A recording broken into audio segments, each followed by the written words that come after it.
As the Conference USA Basketball Tournament is set to return to the Rocket City and Probst Arena March 10th through 14th, featuring 20 men's and women's basketball teams playing 18 games with Conference USA titles and NCAA automatic bids on the line. It's 5 days of exciting hoops action at BBC Probst Arena. Jump into the action by getting your tickets now by visiting Ticketmaster.com. And we'll see you inside the BBC March 10th through the 14th. Come find out who will be putting on their dancing shoes. Tom Luganville here for my friends at the service department at Woody Anderson Ford. When you need service on your vehicle, whether it's a Ford or any other make, you want to get into Woody Anderson Ford where their expert service technicians will get it diagnosed and repaired right away, the right way. And while you are there, check out all the new and pre-owned vehicles at Woody Anderson as well. They are ready to make you the best deal possible. Visit Woody Anderson Ford today. Woody Anderson Ford on Jordan Lane in Huntsville, Hughes Road in Madison, and online at WoodyAndersonFord.com. Hey, I'm Bobby White, now with Lynn Layton Ford in Decatur, where we're jump-starting January with low rates, low payments, and low prices on a great selection of new Fords. Right now, you can get 2.9% financing for 60 months, plus $2,000 customer cash on 25 F-150s, or choose $4,000 in total rebates instead. We've got new 25 Explorers with 2.9% APR for 60 months, plus $1,500 in total cash. Get 4.9% financing for 60 months on your choice of any new 25 Ford Bronco. Or choose a $2,000 customer cash bonus to get a new 25 Bronco Sport starting at under $29,000. And there's never any hidden markups or dock fees. We hope to see you soon at Lynn Layton Ford, right in the heart of Ford country, just a mile south of the Beltline in Decatur, or online anytime at lynnlaytonford.com. All offers on select new Ford models with your good credit. Bronco Sport stock number example 27715T. See us for all the details. You invest in your customers with your heart, soul, and skill. Well, it's time to invest in yourself with the next generation Cat 255 compact track loaders from Thompson Tractor. After all, those who give their best deserve the best, and this machine has it all. With features that include a more powerful engine, tri-axle truck loading capabilities, a spacious cab, and a smooth ride for all-day comfort. Thompson Tractor knows how much value you place on your customer satisfaction. It's how you build your business. It's also how we build ours. Since 1957, hardworking folks like you have counted on Thompson to provide the absolute best lineup of equipment in the industry, all backed by a customer service and product support team that time and again have proven to be second to none. It's all about maintaining peak performance. Always has been, always will be. Visit ThompsonTractor.com for details. Thompson Tractor, we're here for you. This hour of Talkin Ball is brought to you by Talent Heating and Air. When you need service, rely on Talent. From system installations to tune-ups, rely on Talent. Online at talenthvac.com. AL cert number 21014.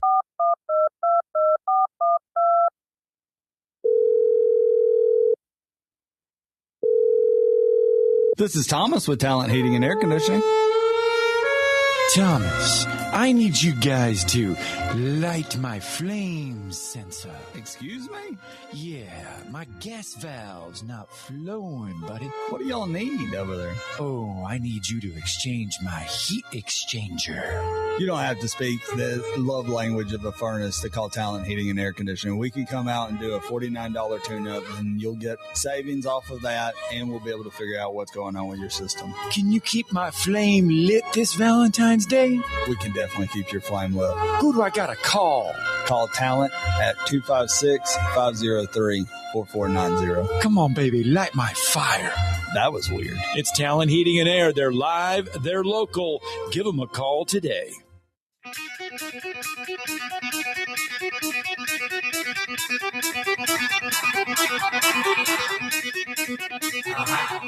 Welcome to Talkin Ball with Scott Tyson and Drew DeArmond. Call into the Neighbors Wealth Management Hotline now, 256-576-4977. That's 256-576-4977. Now, here's Scott and Drew. There you go. The intro has us back. We're live again from Bill Penney Toyota Service Department on a Monday morning. Their doors getting ready to roll open even as we speak. There's a line of cars outside ready to get in here inside the service department here at Bill Penney Toyota, Monday through Friday, 7 a.m. to 7 p.m. And then on Saturday, 7 to 5, they can service your vehicle right now. And a big thank you to Talon Heating and Air for helping us stay warm during this cold stretch. You can find them, talonhvac.com, or you can give them a call, 256-503-4490, as you get to your work or school this morning. Again, safe travels wherever you may be headed on this Groundhog's Day. Ready to keep an eye on Sand Mountain Sam or Punxsutawney Phil, whichever one you want to watch, the possum or the groundhog. Hopefully your new Valentine's Day commercial didn't make too many people run into ditches this time. You know, Well, we don't want people having to be dragged out of ditches like with car repairs. Yeah. If you can, Bill Penney Toyota, they've got a collision center just up the road. Just up the road. Yep, they can take care of you well. Yeah. Hey, they just want to light your fire. I thought, damn, is this Jim Morrison? They should have played that in the background. I was like, why not? Come on, baby, light my sensor. Yeah, light my fire. Yeah, light my fire. Always fun when you get to spend time in the studio with the guys, Thomas, Terry, Jeremy from Talon Heating and Air. Always fun when you get to spend time in the studio with them. And Steve Moulton, he did a lot of work with that. Oh. He did a lot of work with helping getting that commercial ready this morning. A lot to get through here on a Monday, 256-576-4977. You can join us throughout the 3 hours here on Monday live from Bill Penney Toyota. But we will be with you until 10 a.m. We're going to count down to the Super Bowl. We're going to give you a countdown to the Olympics because those that still want to know about the Winter Olympics, will let you know when and where that actually gets started. We've got a countdown to Major League Baseball, but we also got to start you off with some SEC basketball from over the weekend. I tell you, college football goes so much longer now that there's a lot of people that really are invested in college football from the beginning to the end. Yeah. And sometimes you forget that college basketball is in the real heavy lifting part of the season, in that grind.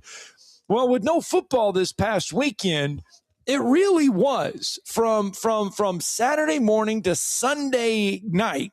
It really was a good chance. If you hadn't been paying attention to college basketball, it was a great chance to get back into the swing of things, that full court style, so to speak. And Alabama, the lone SEC game yesterday on a Sunday. There was a ton of SEC action on Saturday.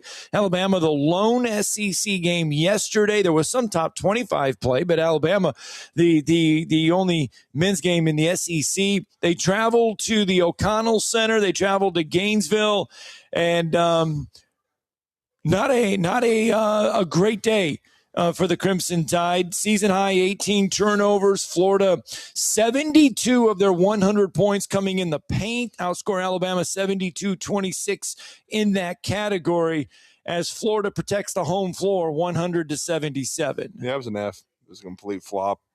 It was a good game for about 15 minutes, and Florida went on a run near the end of the first half, last 5 minutes, 6 minutes or so of the first half, and built a 46-36 lead. And then it was basically a scrimmage in the second half. Alabama didn't show up.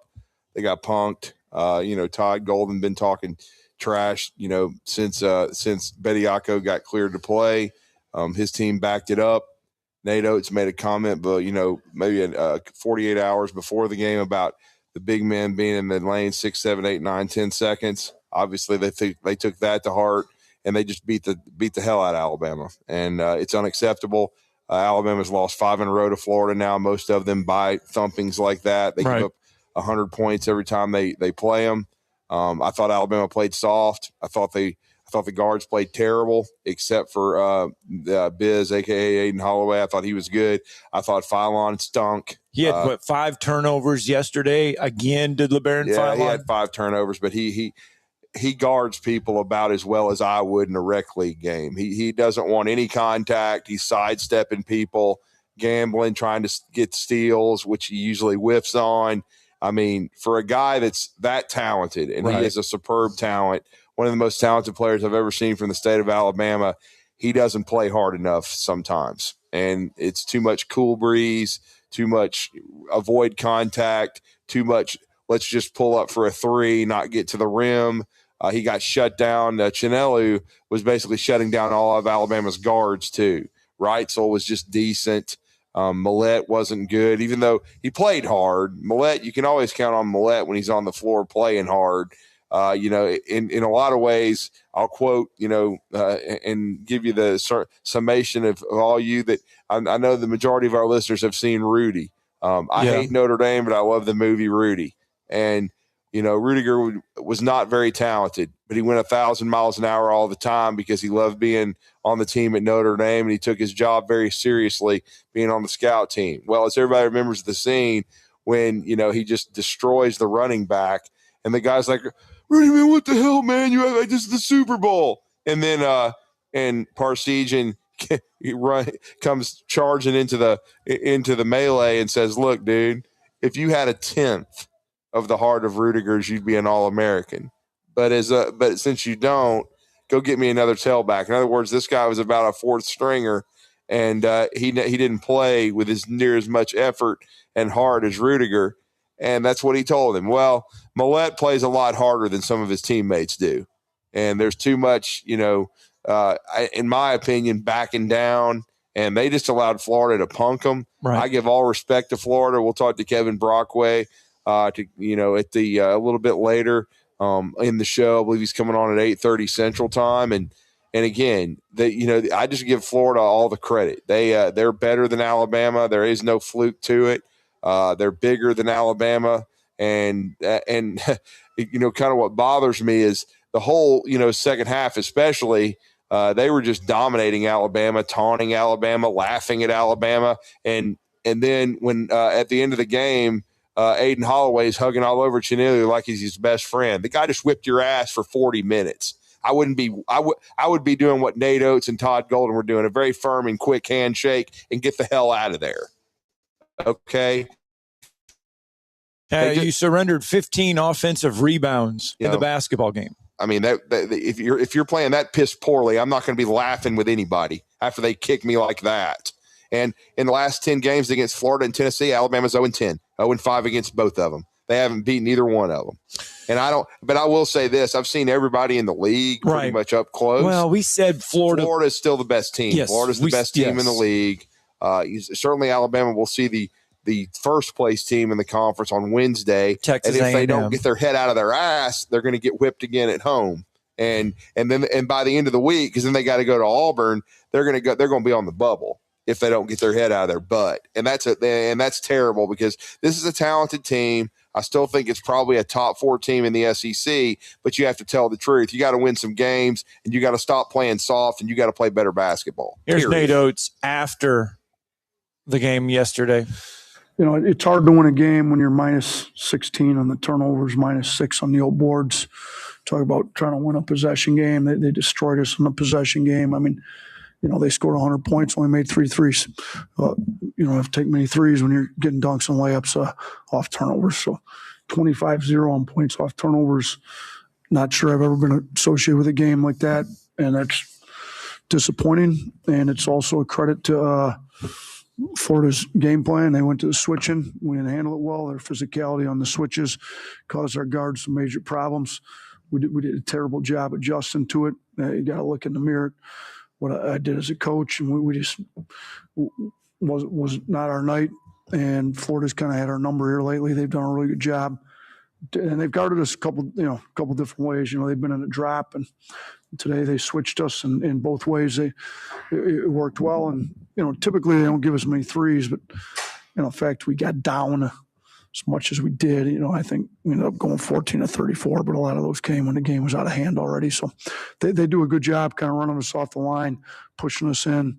It's great when you got switchable bigs like Chinelu, and he's forcing turnovers on the switches, and does a really good job. I mean, he's one of the better bigs in the country. So disappointing game for us, but we got to bounce back and be ready to go on Wednesday.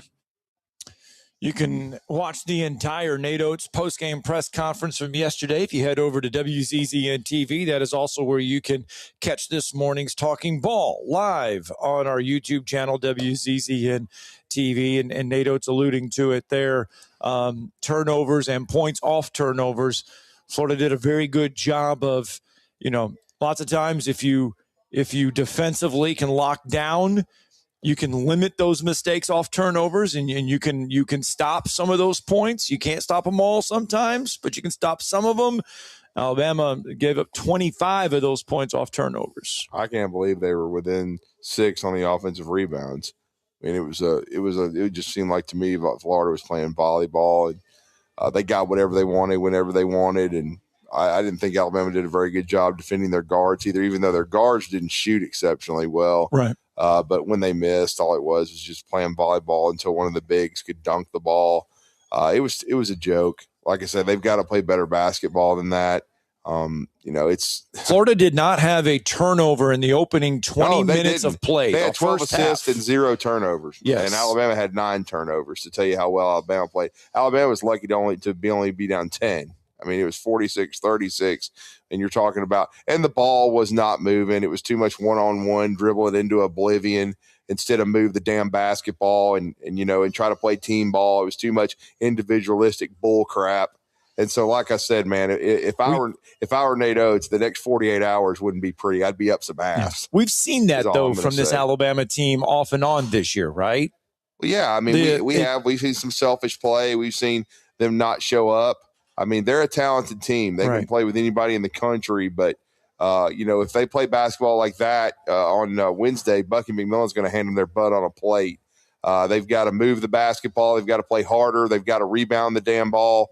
Like I said, I love Nate Oates, and I love his bluntness, and I trust him. I think he's just got some things he's got to figure out with this group, man. Right. This group is reminding me a lot of J.D. Davidson's, where they're talented individually, but the pieces don't really fit, and it's not reached that point yet, but it's trending that way.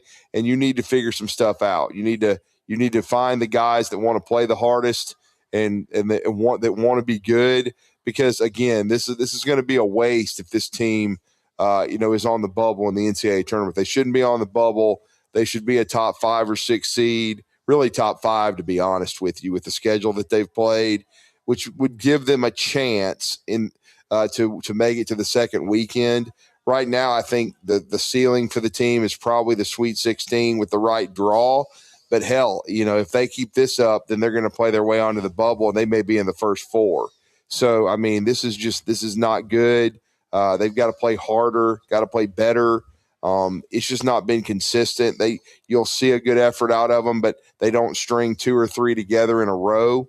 Now, I will say after this week, the schedule is a little more manageable in the SEC, but they need to at least get a 1 win. Now, are they capable of winning at Auburn? Certainly they are. They won at Auburn last year. Right. And this Auburn team is good. They've turned their season around, but it's certainly not a dominant Auburn team. It's not as near as good as the Auburn team of a year ago. Right. Now, they proved when they stick to a game plan and play hard and together, heck, they beat Florida. People want to know how they do that. Well, they blitzed Florida. Yeah. And they had a better plan than Alabama. They had a better defensive plan, and they jumped on Florida. They made Florida play from behind the entire game, and Florida didn't have enough to come all the way back. They got back in it, certainly, but they didn't have enough to come all the way back, and they beat the Gators. So that's what I'm saying. And you look at Bucky McMillan's group, I don't think they're the most overtly talented in the league, but they play very well connected. They play hard all the time. And with this Alabama team, Alabama doesn't necessarily always play hard or smart. Right. So this is going to be a very interesting few weeks for Nate Oates to try to figure out what's going on with this team and get them to play harder and more together, because they don't look like they're together and on the same page right now. Some of it will have to be quote unquote injuries and things of that nature. And I know, they had almost everybody available yesterday, even though, as predictable with this group, he didn't start, but they tried to sub in Taylor Bolboa. He lasted 2 minutes, quote unquote, had a leg injury and couldn't go back in. And I'll be honest, I don't think it was a good matchup for Bolboa in any way. He's a lithe guy. He's athletic. He's not the most physical. Right. And I'm not sure he would have fared very well against that Florida team anyway. So he didn't play very much. They got Amari Allen back. Amari's been gone. He missed the game against Tennessee. He'd missed the game against Missouri. I don't know how much he's practiced. According to Nate Oates, it wasn't a lot, and he stunk. It was the worst game I've seen him all year. He was getting picked.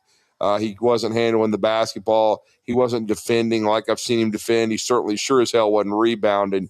So they're going to need more out of Amari Allen than they got yesterday, especially with the two opponents they've got this week, which is at home against Mizzou on Wednesday at 6, and then you travel for a 3 o'clock tip at Auburn, and Auburn's always a very tough place to play. All right, we'll run down the rest of the SEC results from the weekend, some surprising ones, some not so surprising ones. What does the future hold? We got to get a break in, though. It's 7:17. We'll get out to some phone calls as well, 256-576-4977. It all happens right after this.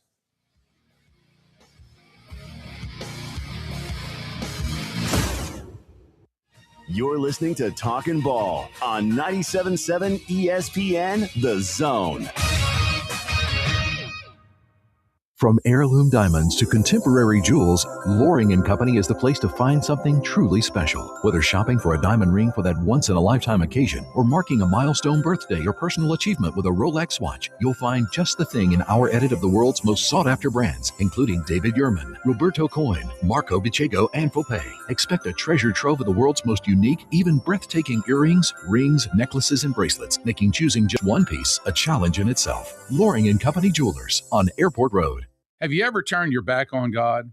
Have you ever absolutely known the right thing to do and just turned around and walked away in disobedience? I know that I have. Aren't we thankful for our great and merciful God who loves us and forgives us and remembers our sin no more? I'm so thankful that his mercies are fresh every day. I need that, and I suspect you do too. Hey, I'm John Dees, pastor of Cross Point Church, and if you're looking for a church home, come see us. We're smack dab across the street from the YMCA in Madison. And check us out at cpcfamily.org. Tom Abraham here for my friends at All About Water. Crazy name, huh? Well, let me introduce you to them. All About Water is the top pond builder anywhere in the Tennessee Valley, and that includes remodeling or cleaning out existing ponds as well. They also have monthly maintenance plans for your pond. Don't have a pond? Well, how about a fountain or water feature for your property to bring that soothing sound of running water to your happy place? On the other hand, maybe you have water on your property that you don't want. Well, Ryan at All About Water is all about water, so he could take care of that as well. He has a background in fluid dynamics, and what that means is that he can take care of any water issue that you have. Finally, how about that irrigation system that you have or that you want? Well, they do installs and maintenance and repairs on those as well because they are all about water. Learn more at allaboutwaterllc.com. That's allaboutwaterllc.com.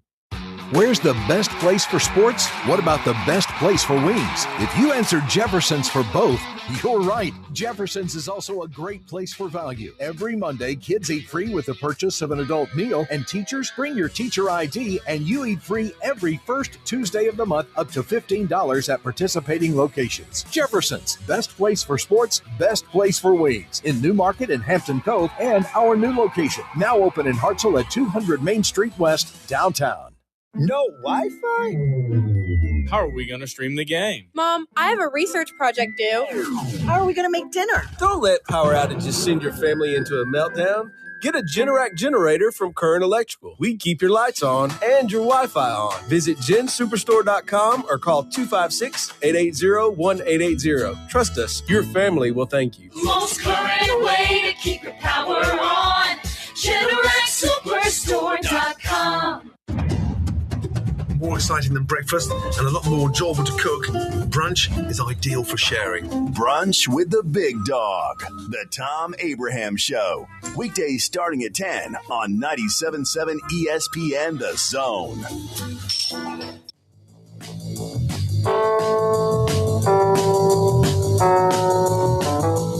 Welcome back. Talking Ball, 97.7 ESPN The Zone. Hanging out here at Bill Penney Toyota Service Department on a Monday morning. Currently 26 degrees in the Tennessee Valley. Your high today is 48. Should see should see the sunshine later today. Then tomorrow we're going to get into the 50s. I see a lot of 50s and 60s on the horizon. So maybe, just maybe, we're done with the 10 degrees and -1 wind chill stuff that we had over the weekend, especially on Saturday, when it was rather chilly here in the Tennessee Valley. We ended that break talking what happened yesterday in the SEC. There was plenty of Saturday hoops action in the SEC as well. Auburn looking to build off their hot streak. Does not happen in Knoxville. Tennessee protects the home court there, 77-69. Yep, it was a tough basketball game for Auburn. They didn't shoot the ball particularly well. They got out rebounded, which was they struggle because they're kind of built like Alabama. They don't, besides Keyshawn Murphy, they don't have a ton inside, and he's not a complete rim protector. So Auburn has to play a certain way. They have to, in my opinion, they've got to guard really well on the perimeter. And they kind of have to pack it in a little bit. And that's kind of what they did against Florida. They were able to put the game in the Florida guards' hands, and Florida's guards have been good, not great. They're not what they had a year ago. And so they've been kind of getting their feet underneath them, but they were able to do as good a job of keeping Florida from dominating the glass. And then I think they needed to do the same thing because Tennessee is big. Tennessee's strong. They're not as good as Florida, and I don't think they have as much depth, especially in the post and skill, but they're built very similarly. And I just didn't think that Auburn was able to do enough on the perimeter. Like Todd Pettiford couldn't buy one. I mean, he didn't have a great game at all. They're going to need a big game from him to win on the road in Knoxville. I mean, no question about it. He played 35 minutes, but he only was 4 of 14 shooting. They needed a 10 of 14, kind of like or something like that out of Pettiford. They were going to need Pettiford to be at least in the high 20s, in my opinion. He only ended up scoring 11 points. He did have 7 assists and only 2 turnovers, so his floor game wasn't bad. But and especially at the end of the game when you saw Auburn trying to extend it, Pettiford got some wide open looks at 3 and just could not knock them in. He's had a difficult shooting year. Yeah, he has. Todd Pettiford has. And Auburn only shot 7 of 31 from 3. And as Stephen Pearl said after the game, I mean, he thought they shot too many of them. And then Keyshawn Hall, he still gave you 21, and he's one of the best, and even 3 threes, and he's one of the best players in the SEC. But he was 7 of 17 from the floor. And so if nobody else gives you anything. Well, and really, honestly, he and Todd Pettiford were the only 2 in double figures. They didn't get enough offensively. Keyshawn Murphy was only on the floor for 23 minutes, only gave him 6. He needs to be a double-figure scorer for them, double-figure rebounder, give you an interior presence of some kind. So I just felt like Auburn, they just weren't sharp enough. And again, it's tough to win in Knoxville. It was a tough matchup for Auburn. And like Stephen Pearl said, it's going to be tough to watch this film. There's a lot of things that we've got to do better, and they do. And so, but I do think, it's a situation where you lose by 8. Alabama lost to them by 6 at home. Tennessee is a really good team. Are they Florida? No. I think Florida's on another level, but we know when Auburn's locked in, they're capable of beating a team like Florida. Yeah. So this should still give Auburn fans some optimism. I still think they've got a chance to be a top 4 team in the SEC. Certainly, I think, the biggest surprise in the league has been A&M. Then second would be Vanderbilt. And Kentucky's kind of turned their season around because they went to Arkansas and got Arkansas an 85-77 win there. Boy, I tell you what, you watched that ball game on Saturday, and Doug Shows showed out in that one. And Doug Shows is an official, not a player, an official. There was 6 technicals at one time. I don't know if the number got any higher than that, but at one time there was 6 technicals called in that ball game. Kentucky got 3 within a minute span in the middle of the second half, and Arkansas couldn't make all the free throws, got a 4-point lead, but Kentucky quickly countered and got the lead back. That was Arkansas's chance to take control of the game because Kentucky kind of lost their composure, but Calipari's team did not play good basketball. They're kind of a Jekyll and Hyde group too. They're very talented, but you never know what you're going to get. Carter Knox had a burn the tape game. And they've got Nick Pringle as one of their interior guys. That's all you need to know because he's a space cadet. He can't play dead in a B Western. There's a reason Alabama got rid of his ass 2 years ago. And it was funny. I was watching some post YouTube Curtis Wilkerson Inside Arkansas coverage, and they were just ranting about how bad Nick Pringle was. And I was just like, hey, brother, been through that. We never know which guy is going to show up. And Oweh, 24 points, 8 rebounds. Remember, we talked about him on Friday. He was the SEC preseason player of the year and kind of disappeared a little bit. But he did not disappear on Saturday. He had a nice game for Kentucky. 18th ranked Vanderbilt did hold on at home, 71-68 over Ole Miss and Chris Beard and company on Saturday. And in the village of the inept, LSU gets a win over South Carolina on the road, 92-87. Texas A&M over Georgia, 92-77.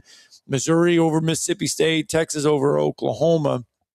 So going into the week, Texas A&M does sit atop the SEC standings at 7-1. Florida right there at 7-2. But then there's a log jam. You got Vanderbilt, Arkansas, Kentucky, and Tennessee 6-3 and 5-3. And then there's another log jam of 4-loss teams. Missouri, Auburn, and Alabama's right there, 5-4, 5-4, and 4-4. And then Georgia, Texas, and Ole Miss. So, I mean, you look at the SEC standings. Yes, Texas A&M is on top 7-1, but their schedule gets a little bit more bumpier going into the next couple weeks. They get Alabama on Wednesday, and then on the horizon for them is they have dates with Florida. They have dates with Tennessee and Vanderbilt, so their schedule gets a little bit more bumpier. It does, and hopefully Alabama can actually give them a game. All right, 256-576-4977. Let's get a phone call real fast before the break. Wolverine Dan with us this morning. Good morning, sir. Well, gentlemen, it was actually overall a great weekend for Michigan sports. I'm telling you, I'll go with the bad first. Anaheim just beat the snot out of the Red Wings. Man, that team is really good. I got a feeling they'll probably win the darn thing. But I tell you, then the good part of it was Steph Curry and the boys. We beat them, West Coast team, which is wonderful. In our division, we're really starting to separate our with the second place team. I mean, we're ahead of New York and Boston, and it's just they're playing great basketball. I mean, just unbelievable. And then of course, double dipping the Suckeyes over the weekend. That's great in hockey. That was awesome, guys. But the icing on the cake, or should I say the cherry on top, was the Michigan Wolverines. Put it to the Spartans. Did you watch that? Not a second. Didn't get to see any of it. Doing high school hoops. Well, okay, all I know is we're looking real good, fellas. This team is a battle-tested team. We played a lot of quality teams, and we shut them down. Especially in the beginning of the year, we put up a lot of the margins of winning were quite high, especially against Gonzaga, 30 to 40 points in that ballpark. Not a bad deal beating a team like that. I'm telling you guys, this team is poised for a big run. What do you think? They're in the short list for a 1 seed at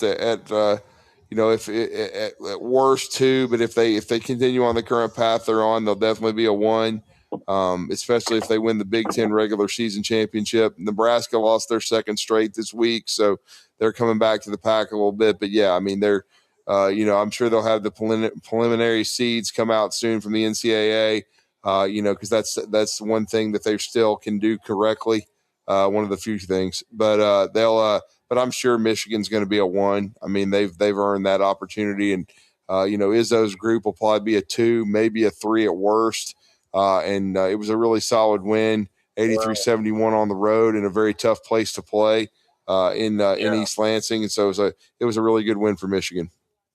Yeah, it was. That place was a whiteout. Place was nuts. But anyway, this is going to be great for going toward the spring, guys. You got Wolverines are going to be in the playoffs, or they'll be in the college NCAA playoffs. The Pistons are probably going to make the playoffs, and then you got Red Wings, first time in 8 years.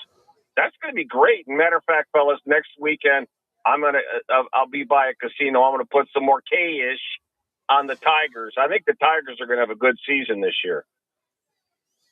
Well, very well. We'll talk some Major League. Thanks for the phone call, Wolverine Dan. Appreciate it, Dan. We'll get some more baseball in when it gets a little bit closer. 7:30, let's get a break in. 256-576-4977. We'll get back out to the phone lines when we return.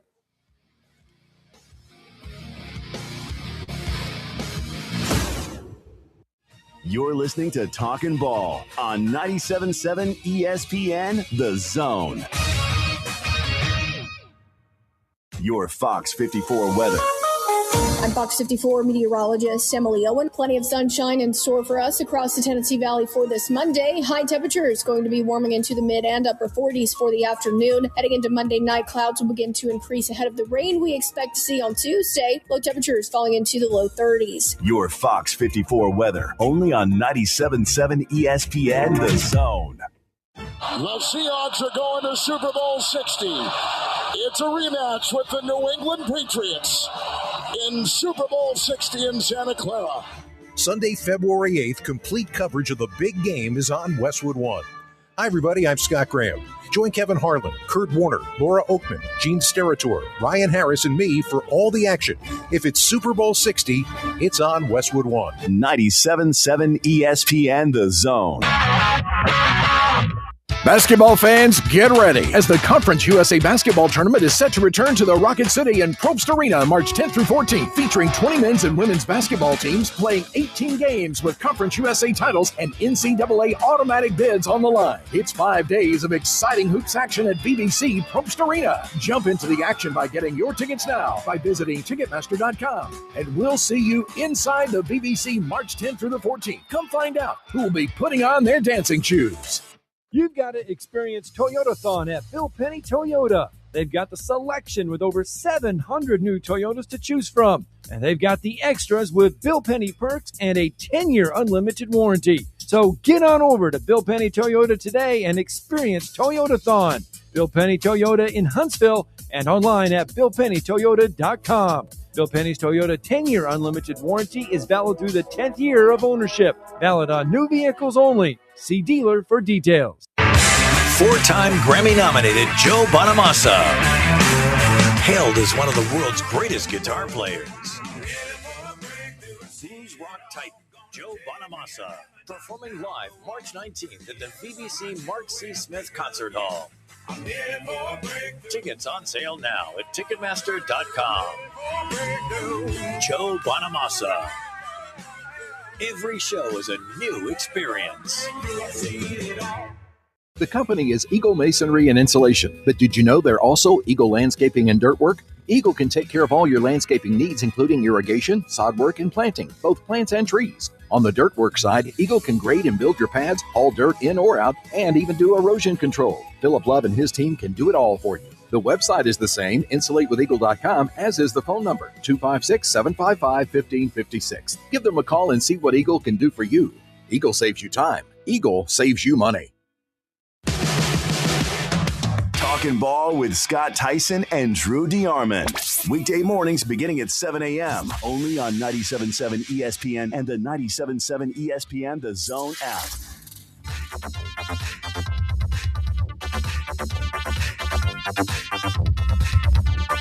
Welcome back. Talking Ball, 97.7 ESPN, The Zone. It is official. Punxsutawney Phil has seen his shadow. That means 6 more weeks of winter, as today is Groundhog's Day. Haven't seen Sand Mountain Sam yet. The possum that is over there in Sand Mountain. Have not seen what he has to say. But Punxsutawney Phil has seen his shadow, so 6 more weeks of winter. 256-576-4977. That's the number to the phone lines. You can join us here on a Monday morning. Let's get Justin in real fast. Good morning, Justin. Hey, guys. How you doing? I'm doing well, Justin. How are you, man? I'm good. I was just going to touch on Alabama basketball. Yes, sir. I'll tell you one thing that gets me, and I don't know who has – I don't know. I'm sure Nate Oates has the final say, but I would like to know who the talent evaluator is for these transfer portal guys, because this is without a doubt, this is one of the biggest busts of transfer portal people I've ever seen in any sport. I don't. The Patriot League must have been the worst league in the history of basketball for Noah Williamson to be the player of the year in that league. I believe I could beat that guy one-on-one. Yeah, he's not very good. And the ironic part is when Alabama was eliminated in the Elite Eight last year, they flew back simply to get him on campus as fast as they could and get him committed. And it became obvious when I watched him work out in the summer that it was going to be a struggle bus for him all year, that he was not athletic enough, couldn't move. And, that if they had to play him heavy minutes, it was going to be trouble. And he just has not been very good. And Jaleel Bethea is an and one mixtape AAU legend that can't play organized basketball. All he can do. And Bristow is in my opinion, after watching enough of him, he's a group of 5 player. He can't. He's not going to be able to hold up physically in the SEC. He's going to get overwhelmed. Now he can play, against some of the SEC squads that play a certain style, or he can play against the Yales of the world who you play in the pre-conference, some of the non-elite programs, because you're going to play a handful of those. Yeah. But he's not going to be able to give you heavy minutes against high-level SEC competition. He's not very good. Bull Bowen is the best of the 4, but he is thin, and he hurt his hand in practice, and it's really affected his shooting. And so him not being able to shoot has really hurt the offense. He has improved as a rebounder, and he can block shots, but he's another one that he's the only one of the 4 worth keeping. Luckily Williamson's a senior, so you don't have to worry about that. The other 2, I would probably stick them back in the portal and get rid of them and try to upgrade, because I think you wasted money on it. And I don't care if Jaleel Bethea was a 5-star 2 years ago. He's a 2-star now. He couldn't play at Miami, and he can't play at Alabama. He can run and jump. That's great. But can you actually play basketball? No, you can't. So he's terrible. He couldn't guard me. Yeah, that's all I was wanting to say. I would expect an Alabama to replace guys that would be as good as, Nelson and Sears, or even Diabate for that matter. But they miss Diabate a lot, man. I'm telling you, it is. Diabate's the biggest. He's probably the missing link of this team, honestly. But I don't blame. Kentucky offered him a buttload of money just because of how he played versus Kentucky last year, and I can't blame the guy for taking all that money. But that's a financial decision on his part. Alabama's never going to pay him that much money. But he is the missing link of this team. He would be the glue guy for this team, just kind of like he was the last couple of years. But I wouldn't expect him to transfer guys to be as good as Nelson and Sears and, like I said, even Diabate, but they're not even serviceable compared to him. Yeah, and in many ways they're not. Diabate, they had actually agreed with him twice on the terms of the contract, but Kentucky kept coming back, and he's making well over $1 million and maybe making $2 million. And the funny thing is, he's kind of struggled at Kentucky. I think he was a better fit at Alabama and with how they play and what they do, and he's just not there. And it's a huge drop-off. And now Bristow is, quote-unquote, hurt, and we don't know when he'll be back. But, again, it's a huge drop-off from Bristow, who really can't play with any physicality. and he may have a motor, but he doesn't have the skills, and you lose Mo D's physicality, his ability. He made 2 or 3 hustle plays that helped Kentucky put the game away against Arkansas, where he with loose balls and rebounds and stuff. And Alabama needs that physicality. They need that edge. They don't have it right now. And you're right, Justin. This portal class has been a complete flop. Well, and the thing is, you look at, that's going to be the trend, not the trend, but that's going to happen to a lot of teams. And there's a lot of teams in college basketball right now that are saying, well, we missed out on a few guys here, and I wish we wouldn't have, or I wish we would have been able to keep so-and-so. I wish we would have, there's a lot of college basketball teams that are going through that right now. But Alabama until this year had done a really good job in the portal. But then another thing too, and this is something that you can't control, all the injuries have caught up to Reitzel, and he's not near the player he used to be. Right. And it's sad because he just can't make open shots like he used to, and he has trouble, I think, getting himself free. And he's just not as effective a player, but he's had so many injuries, and Achilles injuries are really, really tough. And so I feel bad. I know he played well against Mizzou, but we just haven't seen enough of that, and he's had a hard time staying on the floor, and so it's just rough, man. And you feel sorry for a kid like that who I think was a really good find out of the portal and who was having a really good career at Alabama until the injuries caught up to him. Well, that's all I wanted, guys. Y'all have a good one. Thank thanks, you, Justin. Appreciate you, man. Yeah, look, Kentucky started off very slow, but you look at their roster. It's a lot of, it's all brought in guys. They've started off slow, and they've had a lot of ups and downs. They have not been a well-oiled machine. There's a lot of guys there that you're going to sit there and say, hey, look, maybe we overspent here. There's a lot of teams in college basketball that are going to look at themselves and say, well, we either missed or just couldn't put it all together. Their big suck, except for Marino. All the rest of them stink. No. One of them, of course, Quaintance. I think he's got a hangnail, so he's out. His agent probably told him to chill out and not play, thinking he's still a lottery pick or something. I wouldn't pick him in the lottery. I wouldn't draft him, period. But like I said, it's just one of these things. And the agents are ruining it too. These scumbags. A lot of them aren't even really agents. They're jokes. And they're telling these kids to the Darren Peterson kid, who's a supreme talent. Watching him in the first half against Kansas, he's probably the best player in the country. Right. But the second half, he had cramps and he couldn't play past the 16-minute mark. He pulled the phi line, cramps. Couldn't play when he couldn't play against Vanderbilt. So you can't get some hydration and get your ass on the floor for your team. You know what I'm saying? Stop protecting yourself and play basketball. Sick of it. That's could be said for there. There's a lot of people. This is the LeBron generation. We got to do this load management so we can hang around because they think longevity is what greatness is. It's not.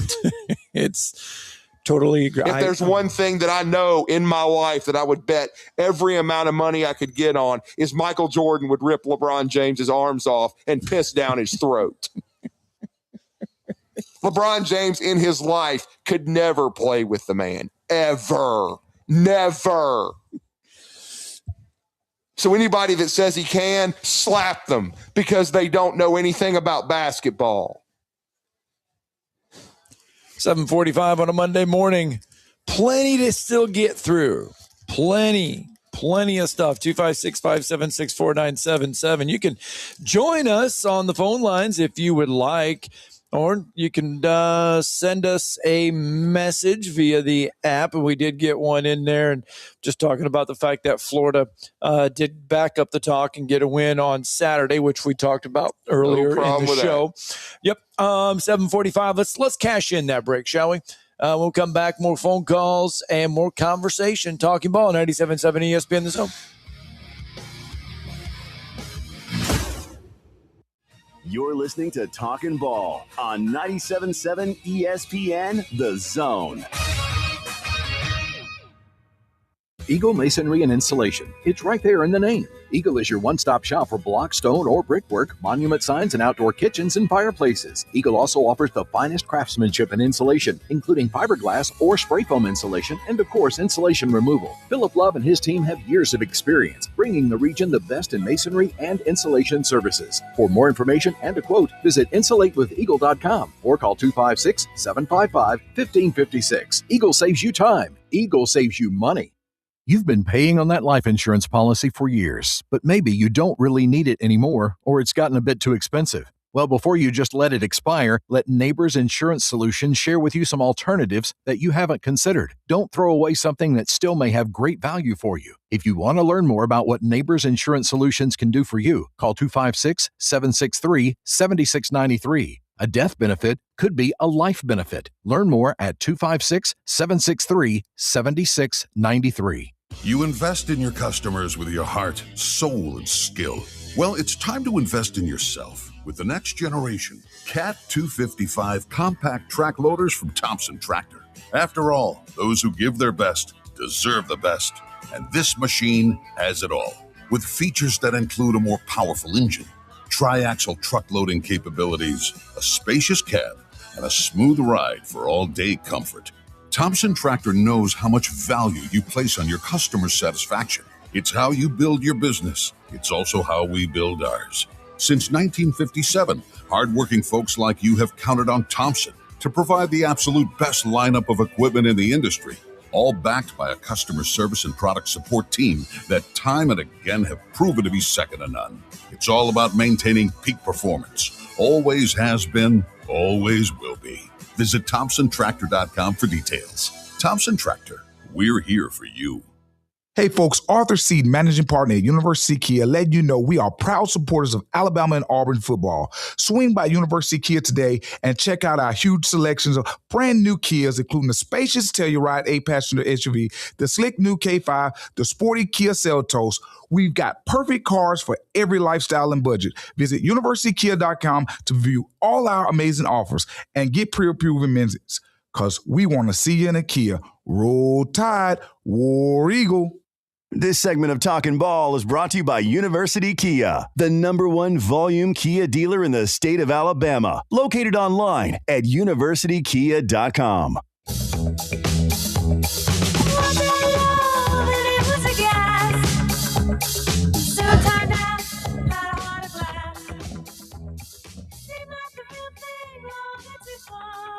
$7:49 Monday morning, Talking Ball live from Bill Penney Toyota Service Departments.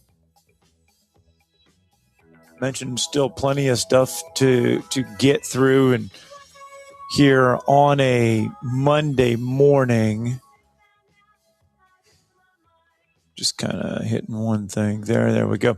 There was top 25 basketball yesterday. Let's see here.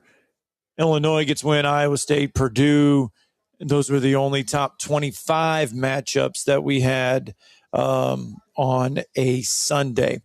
All right, 256-576-4977. That's the number to the phone lines. You can reach out to us here as we are almost done with hour number one. Nathan King going to join us at the top of the hour as we reflect on the passing of Philip Marshall. Those that remember the Huntsville Times. We used to have a paper here, daily paper. Used to actually have used to be printed in morning and night. When I first got to town, you could get could get the Huntsville Times at night, and you could get it in the morning. Then they had Auburn hoops and football there. Nathan King will join us at the top of the hour. Let's get out to the phone lines though. Bama Bino hanging with us on a Monday. Good morning, sir. Good morning, sir. Hey, Scott and Drew. Hope everything's going well for you guys. Yes, sir. Thank you. Thanks for keeping us sports nuts, us sports nut addicts informed. Well, I just want to give a shout out to a former teammate of mine. He's a year or two older, but when I first started out kicking and then later on played secondary and split in, the quarterback that started out was Steve Davis. He's a neighbor of mine and veteran, also a veteran. And he's a first responder. He retired from the police force in Scottsboro, but he lives up here on Sand Mountain. I run into him every now and then. I was telling him about the show, and real good guy, good leader. He got hurt a little ways into the season, but he would have been a great quarterback. He was a good leader, and him and his wife are neighbors of ours, and very good fellow. I want to give a shout out to him. But anyway, little basketball mixed in with football. This Adrian Clem on the rebuild of the offensive line side, I hear some good things, and then of course here lately there's been more talk. I think in 2022, and I remember it being talked about, but I don't remember the exact number. At Oregon, he only had a single-digit number of sacks on the line, sacks. Now that's unheard of. Right. That's unheard of. Even usually good teams have at least in the double digits. Even good lines have double digits in a long season.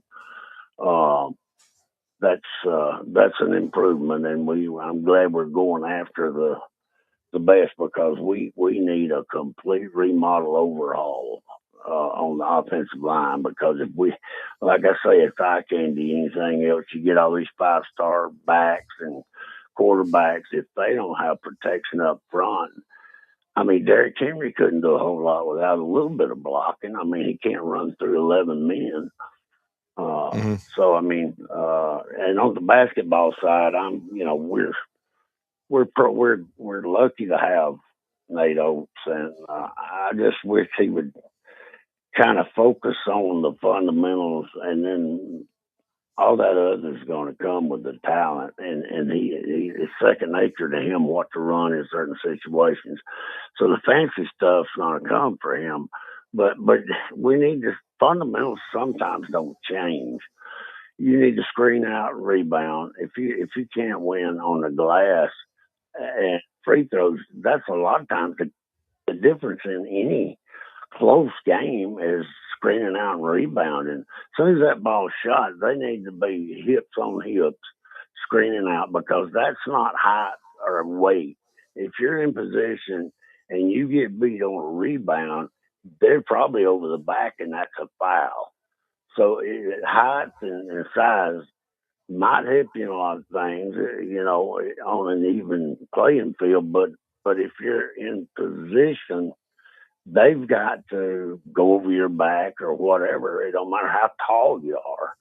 So I just like to see fundamentals. I've always raved about fundamentals, and it's for a reason.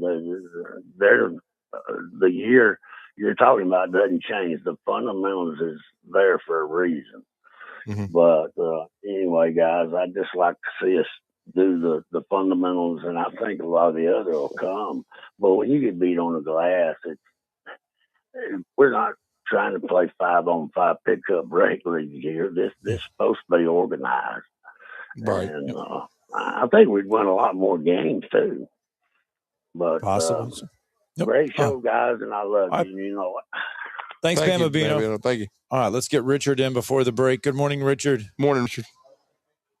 Hey, morning, guys.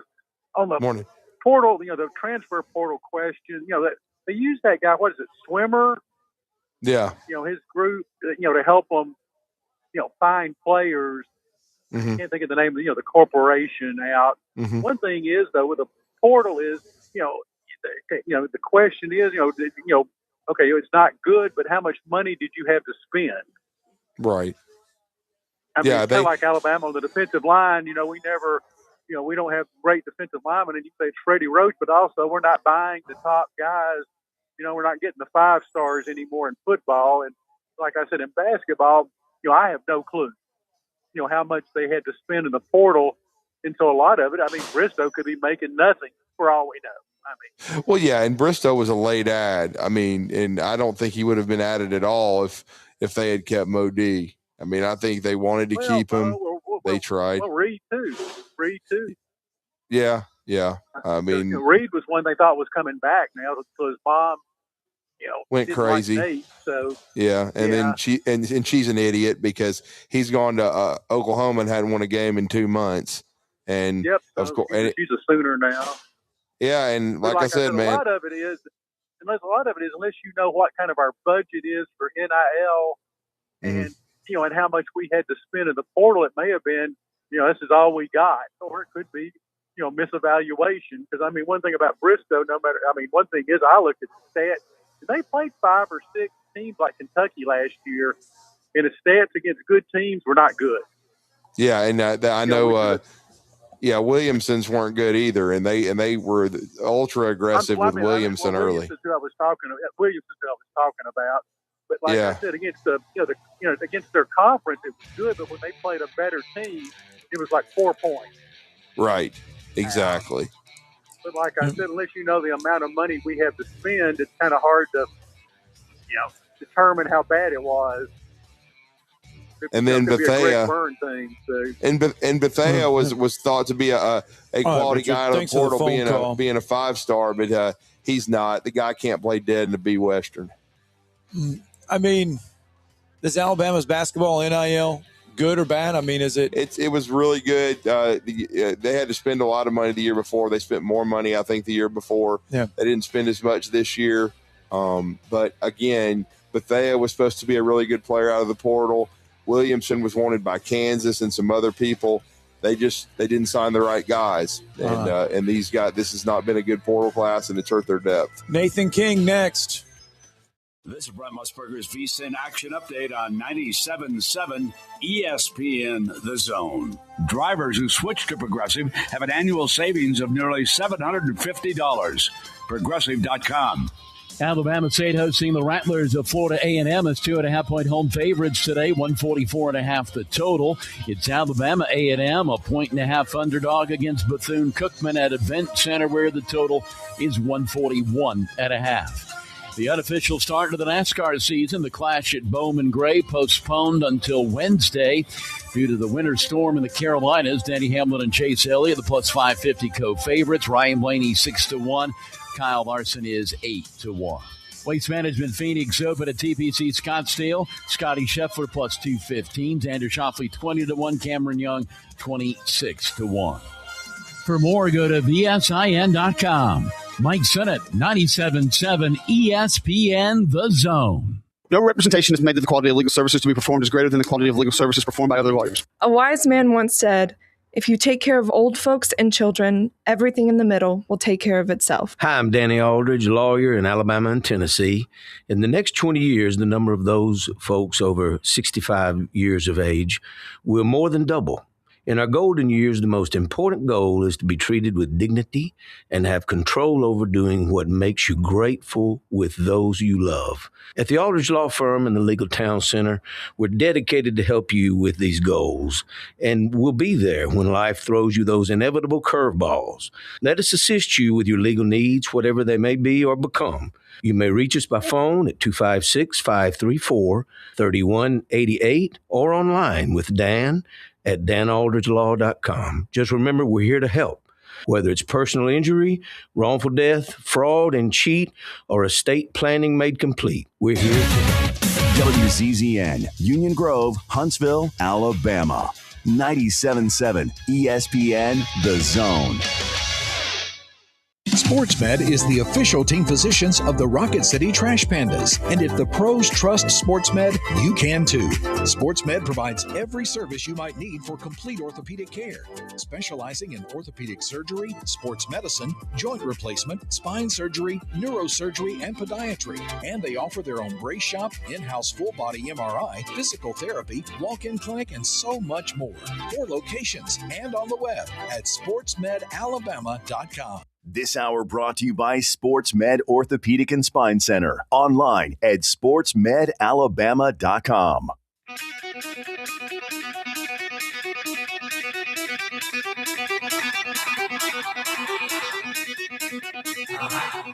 Welcome to Talkin Ball with Scott Tyson and Drew DeArmond. Call into the Neighbors Wealth Management Hotline now, 256-576-4977. That's 256-576-4977. Now, here's Scott and Drew. Talking Ball Hour 2 is upon us. Welcome back into the show. 28 degrees now.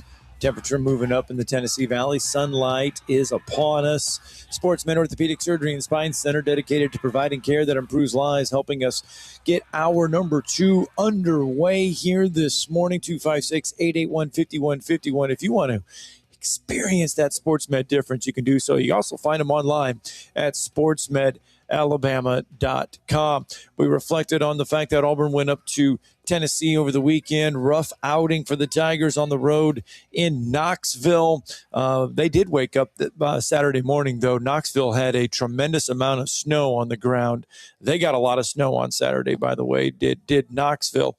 But anyway, we also talked a little Auburn football and the passing of Philip Marshall. And for those that remember the Huntsville Times, you would wake up on a Sunday morning during the football season and be able to read a lot of Philip Marshall articles because Philip was a mainstay beat writer for the Auburn Tigers for a long time. No, I mean, he, in many ways, I think for around 17 years, he was with the Huntsville Times. And the Huntsville Times, there was also the Huntsville News, the morning paper. And I grew up here, so, you had Mike Marshall, no relation, Philip Marshall. You had John Pruitt. We just lost John. He was the longtime sports editor. Bill Bryant, who was his lieutenant, who was here for a long time, who's now the tennis coach at Bob Jones. You had Mike Easterling, the prep sports editor, and then John Ferry worked with him. There were so many people that were here for so long. And if you grew up like I did, and I was a voracious reader, I would always read the Sunday paper, especially during football season. You would always read the Chris Welches. We had Chris Welch on recently, who, when I was growing up, was the beat writer for Alabama. And then Paul Gaddis kind of took the torch from him for a while, and Gene Duffy as well. And, so I read all those guys, and Philip Marshall was an institution when it came to Auburn. In a lot of ways, Cecil Hurt, who we lost just a few years ago, who was my professional idol, and a guy that I've just treasured getting to know since I've been in this business now for 10 years, he was kind of the oracle and the word for Alabama that you always looked for. And in many ways, Philip Marshall wore the same hat for Auburn. And our next guest, the first time I connected with him was when he was a student at Auburn University.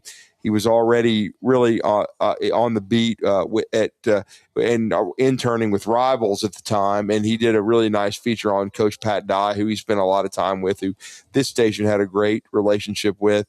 And he got a chance to spend a lot of time with Philip Marshall once he went into the profession full time. And he's been with 247 for many years now, and Auburn Undercover. And of course, Philip, since 2008, had been, even though he was living in Decatur, he was, a big part of starting the 247 sports site for Auburn.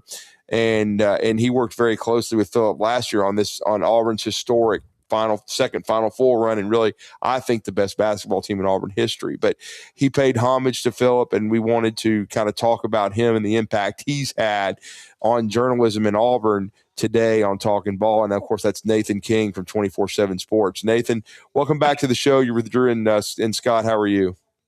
I'm doing good. How are you guys this morning?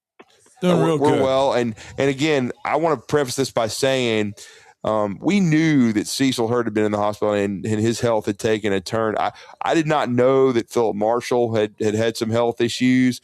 That kind of came out of left field for me, but certainly growing up here, we all know who Philip Marshall is. And of course, his father, Benny Marshall, was an institution in our state. But Philip Marshall was a guy that was as ingrained in Auburn. If you follow journalism and Alabama and Auburn in the state, and if you're a sports fan, you have to, Philip Marshall was as closely connected to Auburn as anyone.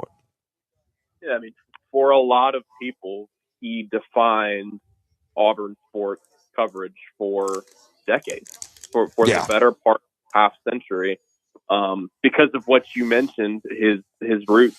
Spending a long time at the Huntsville Times. He also worked at the Decatur Daily, worked at the Montgomery Advertiser.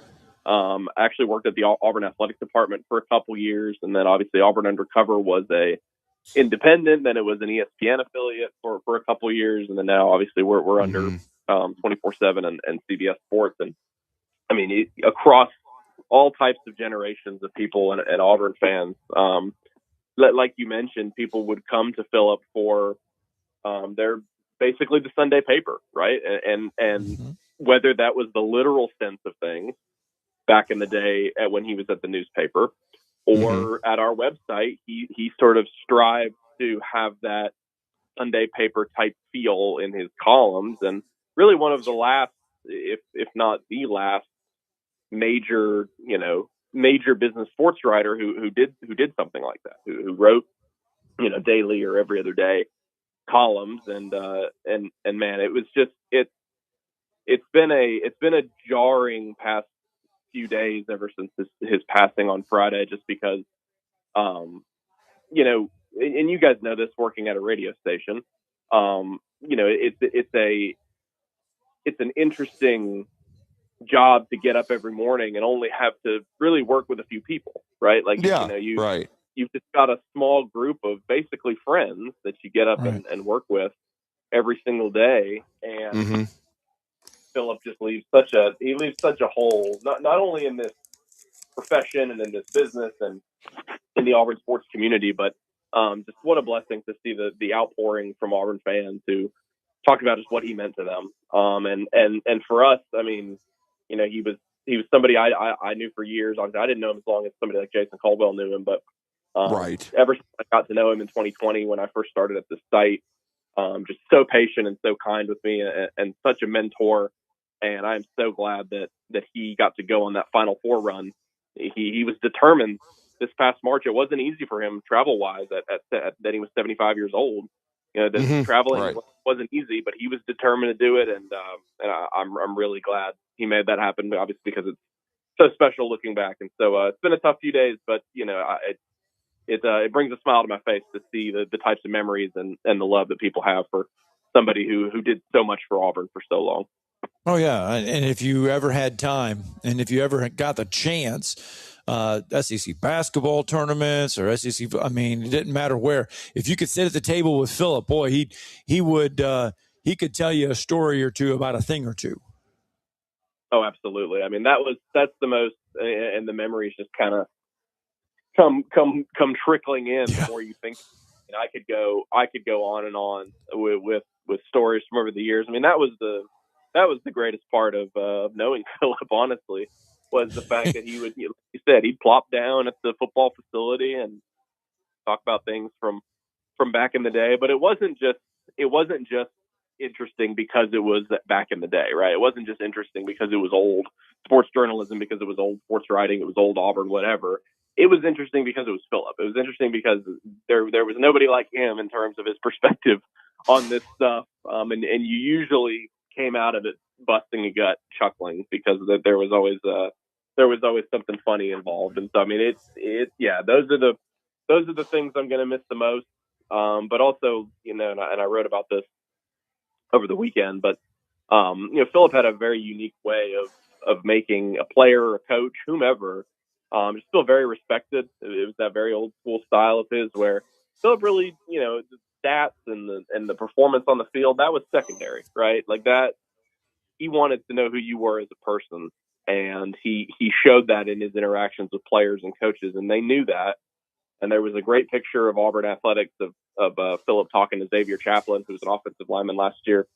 And they're both just grinning ear to ear, Chaplin laughing or smiling at something Philip asked him, and Philip smiling as he did his job. And to me, that picture sums up what we got to see from Philip on a daily basis, and really kind of what we should all strive to do in this job.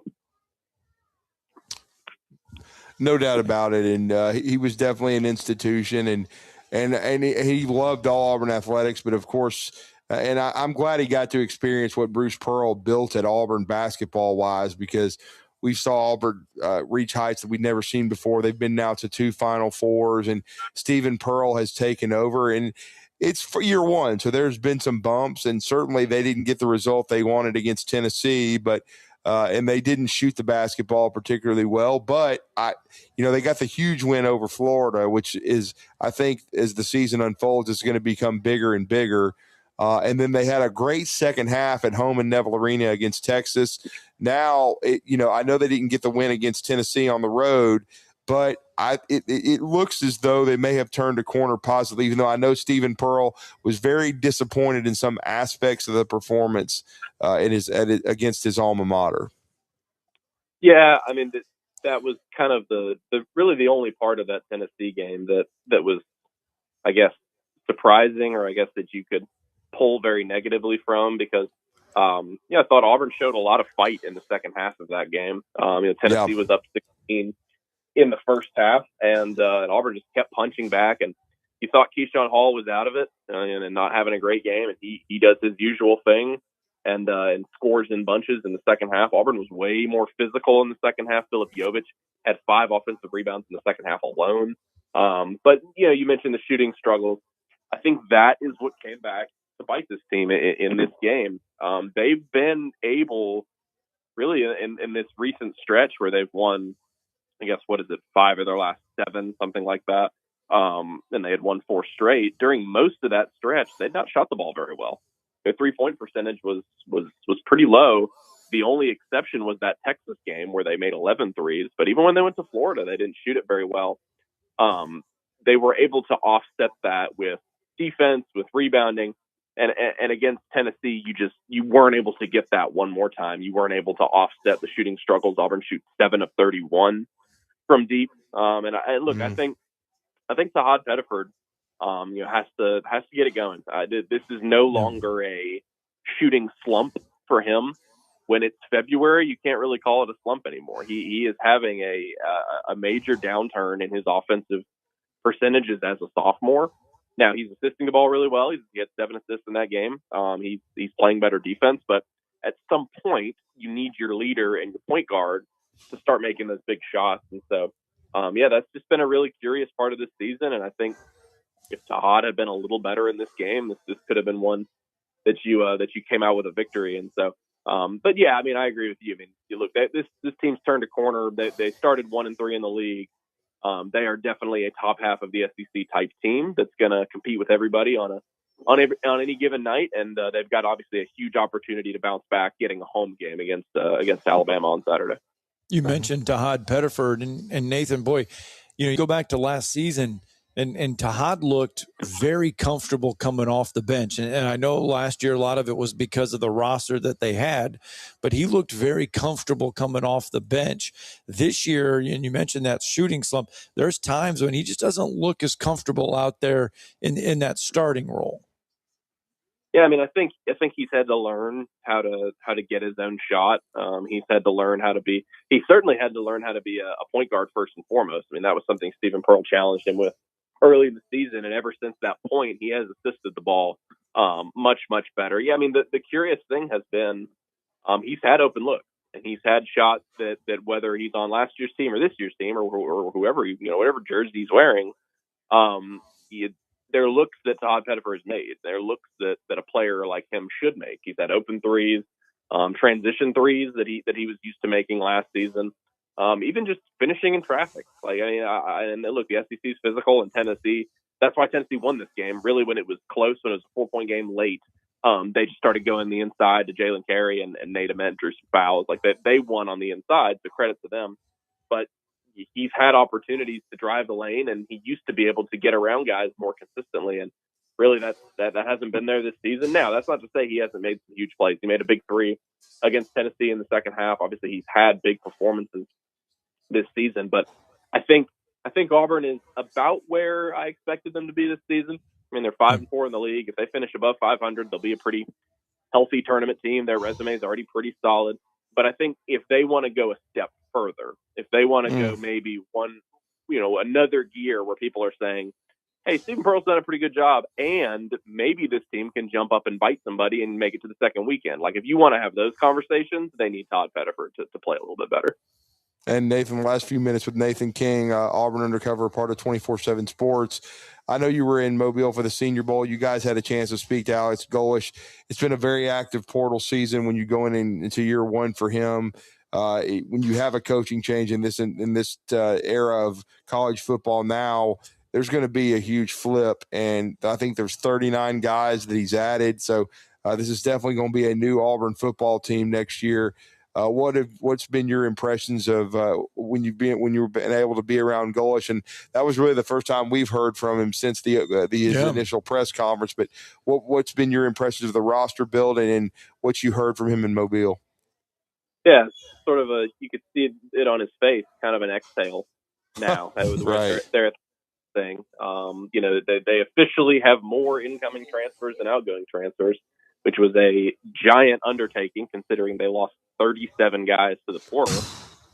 They bring in 39. That's the number they're at right now. And I asked Alex Golesh, and he said that right now they think they're done. The main reason for that is school's in session, and schools, that's still a thing people have to do. And school's been in session for about 4 weeks, so it's getting more and more difficult to bring somebody in this semester. But I would expect a handful of additions after the spring for the summer semester. And Alex Golesh said they have some spots open. I would expect offensive line to be one of those defensive lines.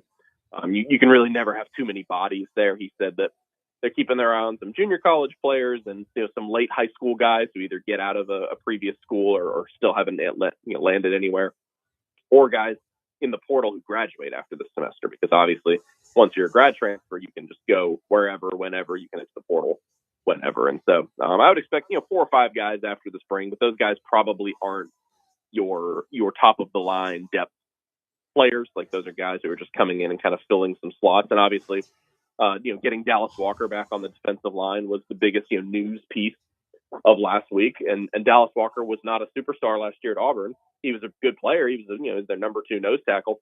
But the biggest thing about Dallas Walker is that it's a lot easier to get a player like that to come back on your team than it is to go get one in the portal. Like, an experienced SEC defensive tackle in the portal, that guy's going to be an extremely hot commodity. Well, when he's on your team and you can get an extra year of eligibility for him, it's a lot easier to go about that. So, Dallas Walker's back. And then I thought the most insightful comment from Alex Golesh was talking about, I asked him all these USF players coming over on offense, like, what do you hope to accomplish with those guys? Like, what about their addition makes this process easier? And he said, look, anybody can install an offense, and we're confident in our ability to do that in the spring. It's more about the off the field stuff. And he uses the word stamp. And he said, look, all these guys have been with us for years. They can put their stamp on us. They can talk in the locker room and say, hey, these guys know what they're doing. These coaches know what they're doing. Strength staff knows what they're doing. He said all the way down to the nutritionist. Like, we've been with these people at USF for years, and they know what they're doing. They've won games and built the culture. And so, that's what he kind of touched on as being the biggest part of bringing over so many guys from his previous school. Have they decided on when spring and everything is? Have they got the spring calendar ready to go? Yes. So March 17th is the first practice. April 21st is A-Day, I believe. Okay. As I'm looking. I may be wrong on that one. It is like mid-April. Is it April 18th? Something like that. But yeah, they have set up. I know the first practice is March 17th, so a little bit later of a start this time around, which I think coaches really like because that means more time in the weight room. And for me, it was breaking while we got you on the air. Yes, it did. But we just saw that Gus Malzahn is retiring from coaching after 35 years. He will not return to FSU to be their offensive coordinator when they come back to Tuscaloosa under Mike Norvell. In your mind, Nathan, you covered him. What's his legacy at Auburn? Oh, yeah. I mean, Gus Malzahn is somebody who's going to have a complicated ending at Auburn. People wondering whether he should have been let go. You basically half and half with Auburn fans saying that he should have gotten another year. But before that point, I mean, his legacy is very clear. He had the most consistent winning in the modern era for Auburn. You look at year over year. I mean, the people will point to the fact that after that first season, he never lost, fewer than 4 games. But he also, had 3 double-digit win seasons with Auburn. And so, that's something that has not been, accomplished since it. Not only that, they haven't even gotten anywhere close to it. So, I think Gus Malzahn will kind of be looking back. I do think Alex Golesh will be a successful coach at Auburn. So I think we'll kind of move past this conversation maybe, in years to come. But for now, his legacy is also the guy who was holding the ship together before the worst stretch of football in 70 years. I mean, as soon as they get, and there's really no way around it now, and it sounds kind of dramatic, but like in hindsight, getting rid of Gus Malzahn was an awful decision, and it created a nightmare for your program. I mean, the 5 years that followed were nothing short of horrendous. It's stuff they hadn't seen in 70 years, just complete failures from top to bottom. And so Gus Malzahn will kind of be remembered as the guy where, you know, it was the good old days for Auburn fans, and they wanted to get back to them for so long, you know, for years and years, because they were actually beating Alabama every now and then and beat Georgia a couple times and had winning SEC records and put a bunch of players in the NFL and had a fun team. And, you know, for all his ups and downs, I mean, the legacy too of Gus Malzahn is being a great person as well. Like, that's one thing every Auburn fan can agree on, whether you wanted him gone or not. He was a tremendous person. All his players loved him, and he did a great job of representing Auburn. Even just a couple days ago, I called him to tell him the news of Phillip's passing. He was just extremely kind and talked about how much he loved being around Phillip and loved their relationship. And so, yeah, I mean, that to me, I will always think of Gus Malzahn as being just such a nice guy, a guy who had tremendous success at Auburn, and I'm sure he'll really, really enjoy retirement now with his family. Well, great stuff, Nathan. Yes, we always appreciate stuff. your time and your intel and your perspective. Let everybody know how to follow you, my friend. Sure. AuburnUndercover.com. You mentioned Mike Marshall. He's got a column up on our site this morning, actually. Nice. To talk about his friend Phillip Marshall. We'll have a bunch of other. I got to post a podcast here in a minute. We did last night as a tribute to Phillip, and you know, we're gonna. It's not just gonna be this week, right? Like, you know, his imprint will be on this, you know, on this sports community forever. And so it won't just be this week of remembering Phillip. He'll be, you know, his imprint will be on us for a long time. And so AuburnUndercover.com. Thank you, sir. Thanks, appreciate Phil. you. Thank you. All right, let's get a break in. When we come back, get out to the phone lines, 256-576-4977.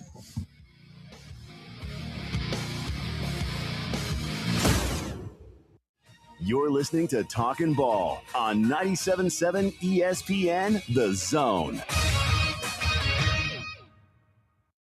Since 1983, Berkshire Hathaway Rise Real Estate's Ann Adams has been your local go-to real estate expert in the area. As a buyer, you can trust Ann's in-depth knowledge of the local housing market to narrow available properties down to those you'll be interested in, saving you time when shopping for a new home. When you're ready to sell, Ann's expert negotiation skills will ensure you get a fair price and hassle-free experience. Call Ann Adams today at 256-337-2625 or email annadamsrise@gmail.com.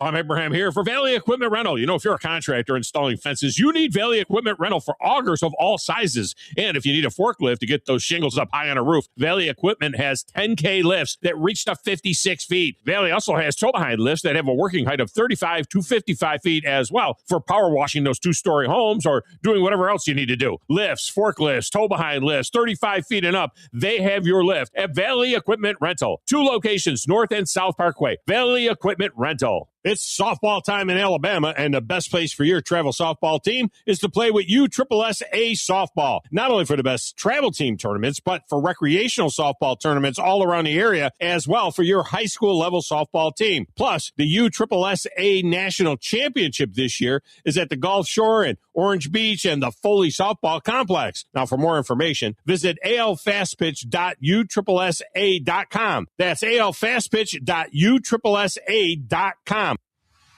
Tom Luganville here for my friends at the service department at Woody Anderson Ford. When you need service on your vehicle, whether it's a Ford or any other make, you want to get into Woody Anderson Ford, where their expert service technicians will get it diagnosed and repaired right away, the right way. And while you are there, check out all the new and pre-owned vehicles at Woody Anderson as well. They are ready to make you the best deal possible. Visit Woody Anderson Ford today.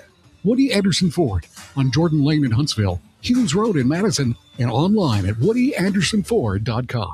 Hi, my name is Dan Aldridge. I'm here to let you know about the Aldridge Law Firm and the soon-to-be-announced Legal Town Center. I've been practicing law in Alabama since 1984, and I also practice in Tennessee. And I'm from North Alabama, and I'm here to represent you and take care of your legal needs. For many of us, hiring an attorney is not high on the priority list, and maybe a little scary. But it's something that we all need at some point. So by all means, do your homework. And if you need representation for car accident, wrongful death, medical malpractice, nursing home abuse, or estate planning, or any other matter, just give us a call at 256-534-3188. And you can email me at Dan, that is Dan at danaldridgelaw.com. Dan at danaldridgelaw.com. God bless America. No representation is made that the quality of legal services to be performed is greater than the quality of legal services performed by other lawyers. This will turn journalism on its ear. Watch our stream on WZZN TV on Twitch and YouTube. But you are the greatest hero in American history. We are 97.7 ESPN, The Zone.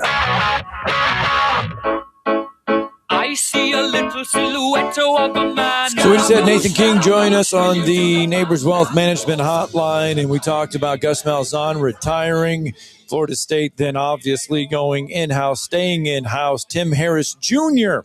Is going to be promoted to offensive coordinator and wide receivers coach there at Florida State. Quote, unquote, after 35 years, it's time for me to step away from coaching.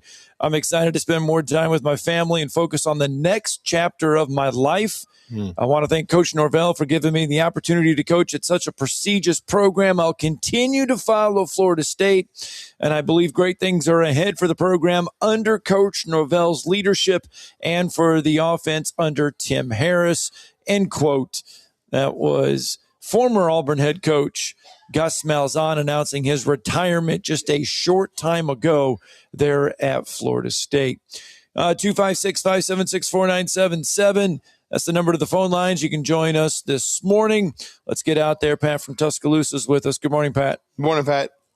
Good morning, guys. Guys, I've been following since I spotted him last year whenever Prattville played Hillcrest down in Tuscaloosa, Alabama. That time he was about 6'5". He's around now 6'6" wide receiver, Deshaun Hall.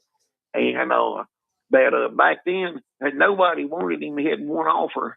When I spotted him, hey, this guy was fast twitch. He could run routes like nobody's business. I don't understand why he wasn't on anybody's radar. I guess he hadn't been in any camps, but he's starting to blow up now. And Alabama ought to be in on it. Should have been in on this guy early. I told Ty's my next door neighbor. I told his daddy about this kid, and he said, he said either they take a look at him, but hell, this guy's a D1 prospect, no doubt. Yeah, no question. It'll be interesting. It's just getting started with the 2027 group, and I'm assuming this kid. Because I'll be honest, I haven't started studying the 2027 guys. I know Alabama just had a big junior day. I'm going to start kind of delving into it, but I'm assuming is he a 2027, Pat? Yeah, he's okay. Well, next year, but that's what I thought. Yeah, and I know Prattville is he's huge. Yeah, he's huge. and he's fast too.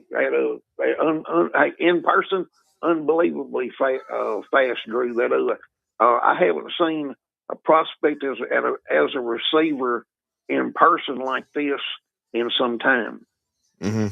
Right, with the size and speed combination. But I know Prattville they think their program is starting to finally return to being one that is a must stop for college coaches. I've seen several Prattville kids mentioned, so it looks like that program is hopefully returning to one of being one of prominence in the state. And certainly Alabama's always had a good pipeline from Prattville, and maybe they can get that started again.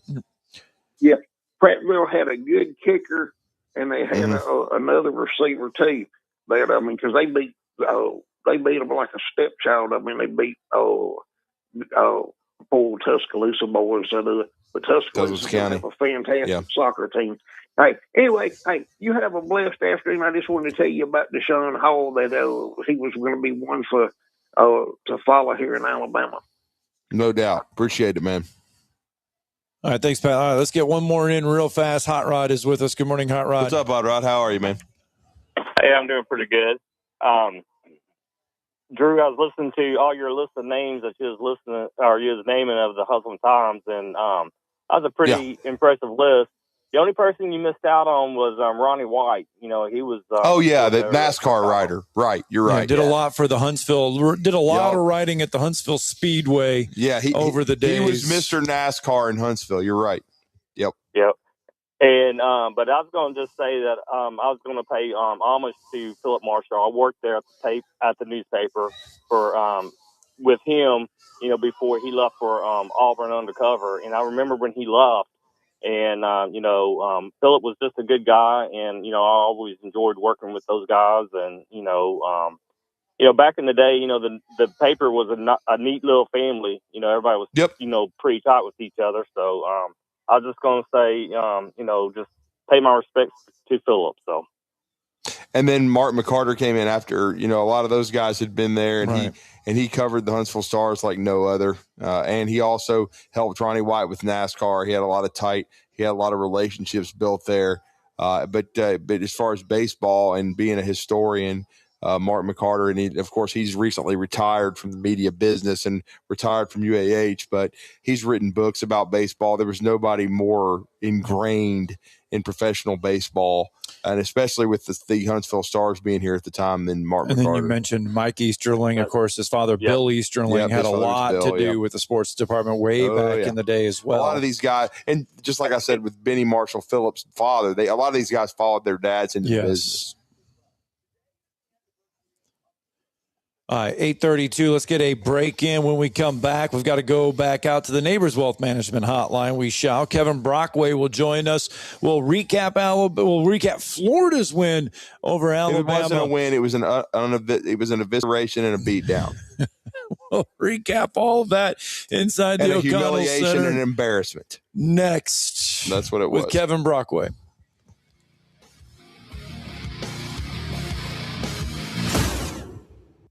You're listening to Talkin Ball on 97.7 ESPN, The Zone. Travel accommodations for 97.7 ESPN, The Zone, provided by University Kia. Your Fox 54 weather.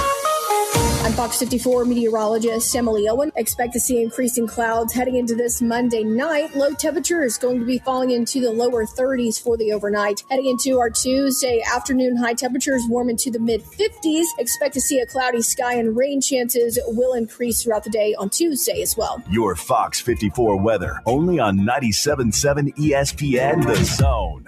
If you're ready to lower your utility bills, it's time to call Eagle Insulation. Eagle can handle it all. Attic re-insulation, insulation removal, wall insulation, and new construction insulation, commercial and residential. Our primary goal is to save you money, and lots of it. Typical clients realize their return on investment within 3 to 6 months. That means the re-insulation actually pays for itself and then some. See if we can help you. Contact Eagle Insulation today, 256-755-1556, or log on insulatewitheagle.com. You invest in your customers with your heart, soul, and skill. Well, it's time to invest in yourself with the next generation Cat 255 compact track loaders from Thompson Tractor. After all, those who give their best deserve the best, and this machine has it all. With features that include a more powerful engine, tri-axle truck loading capabilities, a spacious cab, and a smooth ride for all-day comfort. Thompson Tractor knows how much value you place on your customer satisfaction. It's how you build your business. It's also how we build ours. Since 1957, hardworking folks like you have counted on Thompson to provide the absolute best lineup of equipment in the industry, all backed by a customer service and product support team that time and again have proven to be second to none. It's all about maintaining peak performance. Always has been, always will be. Visit ThompsonTractor.com for details. Thompson Tractor, we're here for you. From heirloom diamonds to contemporary jewels, Loring & Company is the place to find something truly special. Whether shopping for a diamond ring for that once-in-a-lifetime occasion or marking a milestone birthday or personal achievement with a Rolex watch, you'll find just the thing in our edit of the world's most sought-after brands, including David Yurman, Roberto Coin, Marco Bicego, and Fopay. Expect a treasure trove of the world's most unique, even breathtaking earrings, rings, necklaces, and bracelets, making choosing just one piece a challenge in itself. Loring & Company Jewelers on Airport Road.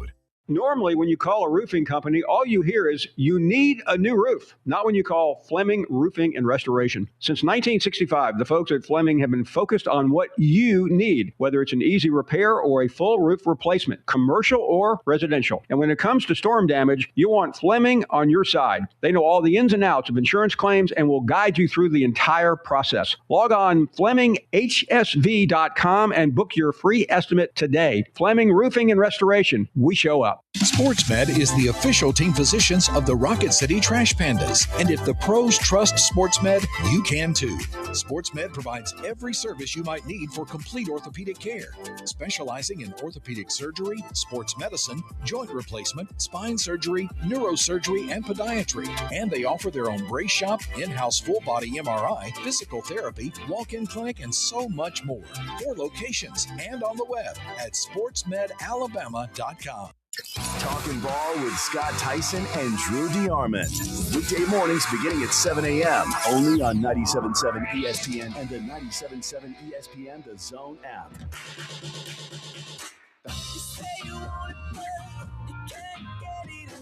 8:36 on a Monday morning, Talking Ball on 97.7 ESPN The Zone. Scott Tyson, Drew DeArmond. We kicked off hour number 1, recapping SEC basketball from the weekend, and we started with what went on yesterday in the O'Connell Center, and that was Florida getting the home win over Alabama and really just pushing the tide around there. And we've seen Florida do that to a few teams this year, especially there at home.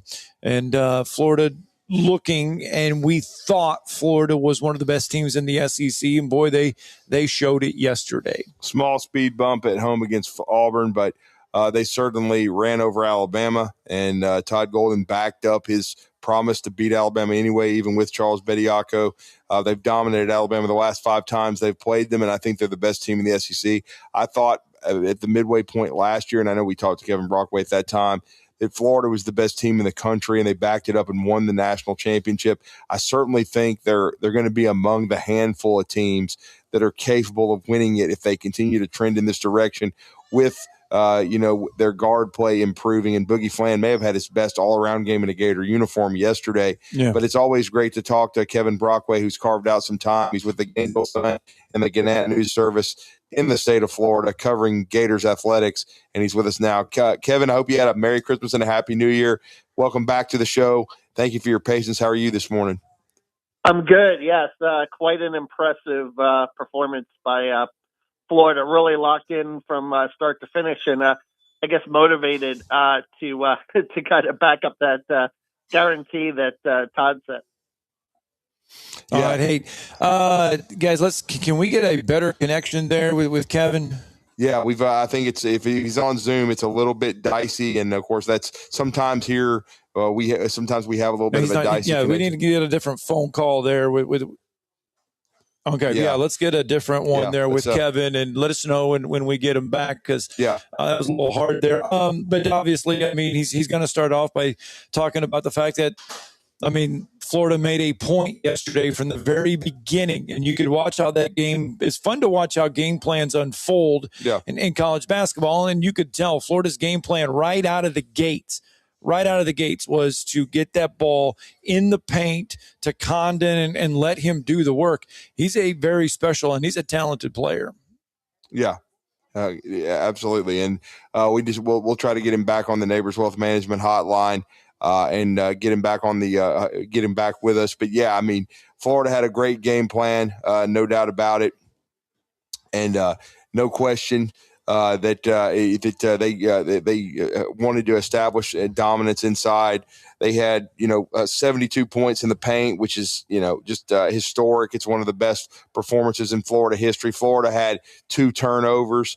Which is one of the all-time performances. I mean, if you wanted to talk about nearly a perfect game plan, Florida had one, no doubt about it. Yep. And certainly they executed tremendously well, and have a really, really good basketball team, and one that I enjoy watching play. I know the guard play certainly is going to be the key down the stretch for them. But they have the best front court, I think, them in Arizona. And they actually played each other in game one. It was a hell of a game. But I think we do have Kevin Brockway back on the Neighbors Wealth Management Hotline. Kevin, thank you for your patience. We were just working through some technical issues. But again, as you were saying, just a really locked-in performance from Florida. They were ready to go, and it was probably their best performance of the year in their domination of Alabama.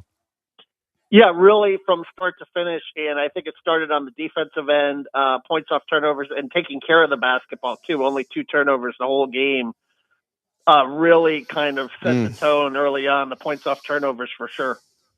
Yeah, and then you look at, and we talked about it, that, Florida really wanted to challenge Alabama on the inside, made a point to get as many paint touches as they could yesterday. 72 points in the paint. It was really impressive. And, this is a team that obviously struggles from shooting from three. That's their Achilles heel. But, they only took 13 three-point attempts the whole game. And a lot of that was because their ability to attack, their ability to get to the basket, their ability to score in transition on runouts. They were really able to pile it up. 46-36 at halftime. And then, started the second half, combined end of the first half, beginning of the second half, an 18-0 run, really put the game away. And I think, obviously, Bediako had his moments, but I thought Florida did a pretty good job all in all in containing him and kind of taking the fight to him, being physical. They were letting a lot of stuff go early on between him and Chinyelu. And Ruben had another monster day on the boards, 14 and 17. He's got 13 double-doubles on the season. The guy is clearly the most improved player on this Florida roster. And I felt Alex Condon also had a really big game as well in terms of, getting his confidence back. He only scored 1 point in that Auburn game where they lost a couple of weeks ago. I thought he was pressing a little bit, trying to play in front of the NBA scouts, boost his draft stock. 25 yesterday, really playing free and easy and confident, getting back to what he does well, which is, passing the ball well, running in transition and scoring down low in the post. Yeah, and then Boogie Fland, as I said, as you were coming on, probably his best all-around game in a Gator uniform. He was 6 of 12 from the floor. He didn't make a three, but he was able to get to the free throw line. He had 8 assists, only 1 turnover. And then the game defensively, the clinic he put on, I guess it was a school record, 8 steals. He was tremendous. Yeah, Boogie, when he defends like that and when he's locked in like that, it makes Florida a completely different team. Just his guard play and his overall intensity there. And he was a guy that was kind of coming off hernia surgery a little bit over the summer and was slow to start and was, I thought, maybe a step off defensively during the non-conference schedule. And I think you're starting to see him, recover from that and defend at a high level, just anticipating the passing lanes. He had about 3 or 4 steals that way where he just jumped passes. He was cat-like quick throughout the game. And, I think with the guards, I think that chemistry, it took a little time, with him and with Xavier, just getting used to the front court guys, knowing, where they want the ball in certain spots. I think that has kind of grown over time, and that's what's probably made this team a little more dangerous now than they were during the non-conference schedule. Shooting, again, remains the Achilles heel, and when you lose guys like Walter Clayton, Elijah Martin, and Will Richard, that's going to be, you kind of wondered going into the season where the threes were going to come from. But if you defend the three-point line well, you can counter that. And I think that that's what they've done a better job of in terms of three-point makes, not making that disparity that great. That you come off that national championship season, and obviously the expectations are, let's put another just as good team out there on the floor because, let's just do that. Is this Florida team right now, in your eyes, have the way that they've constructed it, the way that they've put it together, have they, I don't want to say exceeded expectations, but have they played to the expectations that you thought they would? Yeah, but I think everyone knew, or people knew coming into the season that it was going to be a process in that regard, that it wasn't going to necessarily happen overnight, that when you have an entirely new backcourt, if a guy like Aberdeen came back, you would have expected a little more chemistry.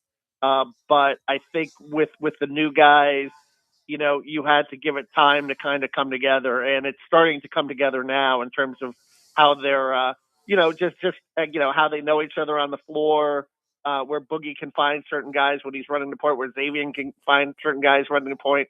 Urban Klavshar is a returning guard that's carved out a really nice role as a sixth man, and he's a guy that can, probably their best perimeter shooting guard. He can hit some threes and get on a little bit roll here and there. And Isaiah Brown is a guy that's, a sophomore that's starting to come into his own a little bit with his athleticism. So they've gotten deeper too. I think the bench production was another issue early in the season, but with Hanlogden back, with Klavshar back, and now with Isaiah Brown, they can go 8 deep, and still feel pretty good about who they have on the floor and get a little more production point wise that way. Yeah, and they certainly, I think, are the best team in the SEC. And then Chinelli, he is just a tremendous defender. He can protect the rim, but he also is so athletic. We saw what he did to Alabama's guards. He shut down LeBaron Philon in one sequence and Latrell Reitzel. To me, he's the fabric of their team because what he can do on that end of the floor and what he did on the glass against Alabama with 17 boards, Kevin. Drew, he's got to be SEC Defensive Player of the Year. I would think just what all he does. And I know that he's a semifinalist now for the Naismith National Defensive Player of the Year. But where he's improved is offensively as well. I mean, that's the big jump that he's made between his junior and senior year, where he can finish around the rim a lot better now than he did last year, and he's more confident when he gets those offensive rebounds going up and being stronger. And he's improved as a free throw shooter so that when he gets fouled, he cashes in a little bit more than he did last year. So all that's leading to the double-doubles is the fact that, he's getting those points inside to go with the rebounds. So, I mean, he could be in the running for SEC Player of the Year, he or Thomas Houck. I mean, it's like I said, you've got the three front court guys, and if Condon gets going too, I mean, it's going to be really hard to kind of pick your poison there in terms of, who to key on when you get into March here. So it's going to be interesting. I think for Florida, the goal is to get the top 4 seed, because if you do that, you're playing in Tampa. That's kind of almost like a home game for you. Florida's won their last 8 NCAA tournament games in the state of Florida, going all the way back to 2003. So, there'll be a good crowd for them, playing in state. And then from there, you get to the second weekend and anything can happen. Yeah, and they're definitely capable. And then I wanted to switch gears a little bit. John Summerall, who we know very well, we're super excited for his opportunity in Gainesville. We know Florida has been trying to get it right really since Urban Meyer left, and back in 2010. They haven't been able to find the guy that can really make them a consistent winner. Dan Mullen had a little glimmer of it, but couldn't keep it between the ditches, so to speak. John's been really good in his stops at Troy and, of course, at Tulane. Interesting that he's going to make them earn their decals on their helmets, but your thoughts on the early returns on before John Summerall's first spring? Yeah, right. A Huntsville guy, right? So from your neck exactly. Yep. Played linebacker at Kentucky. When talking to Rich Brooks, always talked about how cerebral of a player he was, which, led him in his coaching career, obviously. And, I think that he's going to bring a certain toughness and accountability to the program that's needed. In the transfer portal, they kind of identified the key guys that they wanted to retain from the roster, and then sprinkled in some guys that I think is going to fit their structure, their philosophy going forward, which is, a little more toughness on defense and attacking style of defense.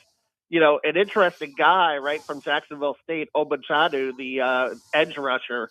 He's a really interesting guy in the transfer portal. He's I think he's up to 315 pounds now, 6'6", very athletic. I mean, I think he's going to be a very intriguing guy that Summerall's going to use. But, so far, culture-wise, he's a very energetic guy, and I think he's a guy that's going to demand a little more toughness and accountability. I felt like with Florida last season, there were some games against their rivals where they got up and were physical and were tackling, but it wasn't consistent. I mean, there were games that they literally took off in that regard. I think, Kentucky comes to mind, Tennessee comes to mind. John Summerall is going to demand that physicality every game. And he's also going to pay attention to special teams a little more, which is an area that kind of lagged during the Billy Napier era. I think he's going to bring a certain, attention to detail that's kind of needed within the program, and a toughness too that maybe has been lacking in recent years. And as you know, in the SEC, I mean, you've got to be a tough physical team to survive in that league. He had a good time yesterday. Well, he was courtside at the game, was John, and he was having a good time yesterday. Oh yeah, no question, physical. And Todd Golden talked about that. He said he's kind of the guy that I think I'm really going to like, because I think they have that same mindset when it comes to competitiveness and energy, and that energy running off. Billy Napier was kind of a stoic guy on the sidelines. I think Summerall, you're going to see him wear his emotion on his sleeve a little bit more. Oh yeah, he was doing that yesterday. Mm-hmm. Yeah, back in the day, Will Muschamp was kind of like that back in the day at Florida too. I think it could work for you if you're winning again. Sometimes that can work against you if you're not winning. But I think, that emotion and, the kids kind of feed off that. So you're hearing good early returns and workouts. They're going to start, practice in, early March, and the spring game will be April 11th. So we'll know a little bit more about the product that's out there. But, I think retaining Jaden Baugh is the key to everything, because he, really emerged last year as one of the best running backs in the SEC. And a lot's going to be centered on him. And obviously losing DJ Lagway, you're going to have Aaron Philo from Georgia Tech, and Termel Jones, a returning sophomore, who they're, high on as well. So that'll be an interesting quarterback battle to kind of monitor in the spring and into fall, and see who they go with. Yeah, it will be. And I know you're going to have great coverage with the Gainesville Sun and the Gannett News, and being part of the Gannett News service in Florida. There's no one better and more well-versed in Gators athletics. I'm glad we were able to get you back on, and we certainly will be featuring you throughout the Gators basketball run the rest of this year, because I think it's going to be another really strong one for Todd Golden. I think they have a great shot to win the regular season title and defend that SEC tournament title as well. But, Kevin, we appreciate it. Let everybody know how to follow your work, man. Yeah, Gatorsports.com, Gainesville.com, at Kevin Brockway, G1. And Drew, thank you so much for the kind words. I appreciate it. Thank you very much, Kevin.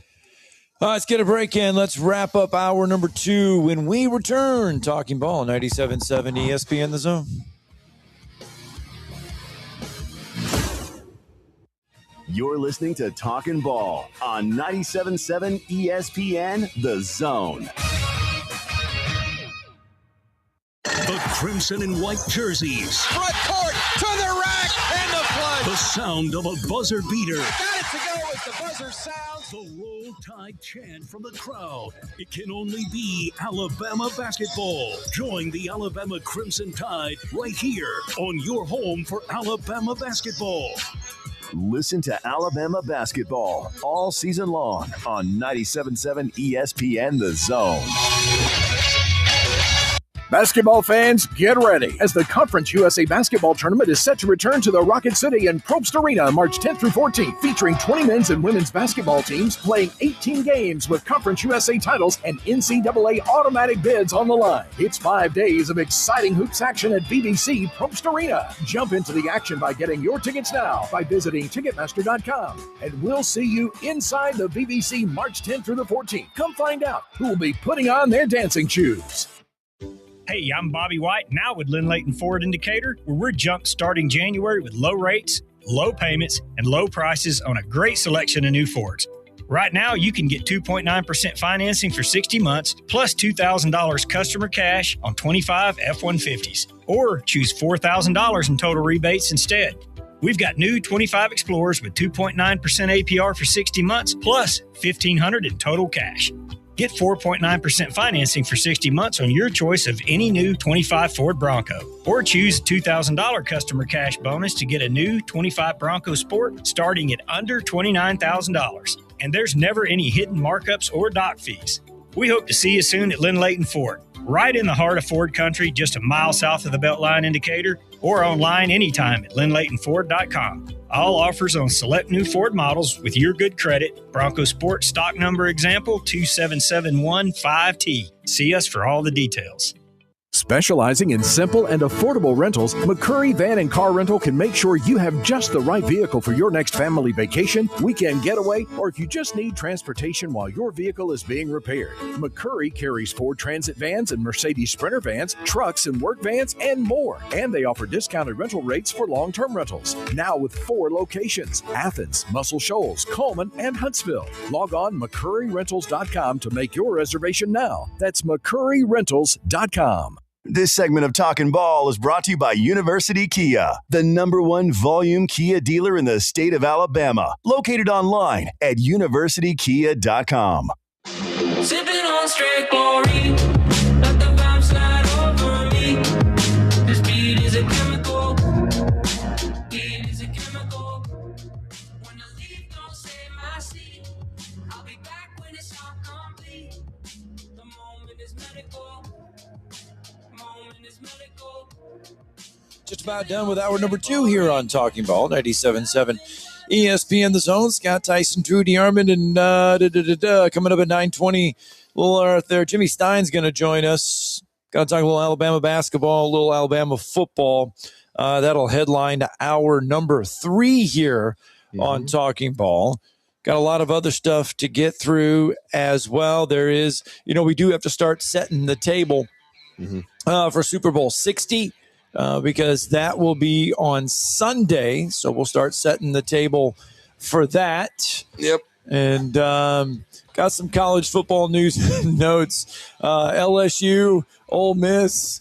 Look, it's worth a chuckle. I don't know how they're gonna come after them. What's gonna come of it? Yeah, because LSU shockingly is being investigated. That's what we'll talk about. Like I said, I don't know we don't know how Lane long. Kiffin didn't cheat at Tennessee or anything. We don't know how long of the arm the law is with this, but we'll fill you in on the details coming up next. It's Talking Ball 97.7 ESPN The Zone.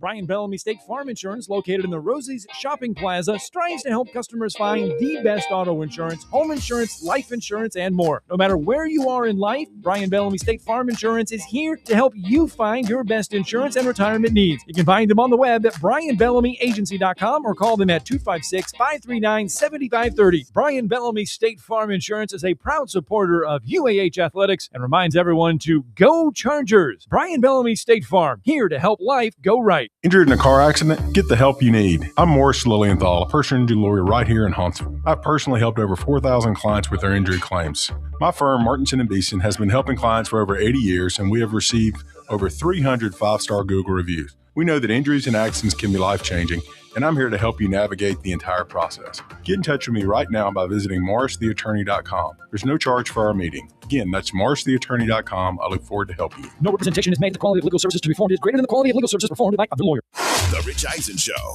When I said back in the middle of December that we would miss the Kansas City Chiefs being in the playoffs, did you notice I had my finger on that chess piece this entire time for a month? I'm off on that one. Man, I was hoping you weren't going to say anything because I was going to do this on Overreaction Monday on a Tuesday. We don't miss them at all. Yeah. You're right. So, yeah. Wrong about that one. The Rich Eisen Show from noon to 3 Eastern on ESPN Radio, ESPN Plus, and on Disney Plus. This is Jerome from Birmingham, previously from the Paul Feinbaum Show. Let's check in with Andre in the ATL. Hello, Andre. Good afternoon. Hey, what's going on, Coach Feinbaum? Sound like you're a little bit under the weather cheering for them Ole Miss Rebels from Oxford, Mississippi, Coach. Is that true? Had a little bit too much hotty-toddy last night out in Phoenix. The Paul Feinbaum Show. Weekdays at 3 Eastern on the ESPN app and on the SEC Network. This hour of Talkin Ball is brought to you by Hyundai Decatur, located on the Beltline. In the market for a newer used car? Look no further than Hyundai of Decatur. With a large inventory of new, used, and certified pre-owned Hyundai models, Greenway Hyundai of Decatur is here to service all of your Hyundai needs. Come visit our exceptional service department as well. With state-of-the-art facilities and a caring team of automotive professionals waiting to service your vehicle, make Hyundai of Decatur your #1 choice for all your automotive needs. Give them a call today at 256-274-0279 or visit them online at greenwayhyundaiofdecatur.com.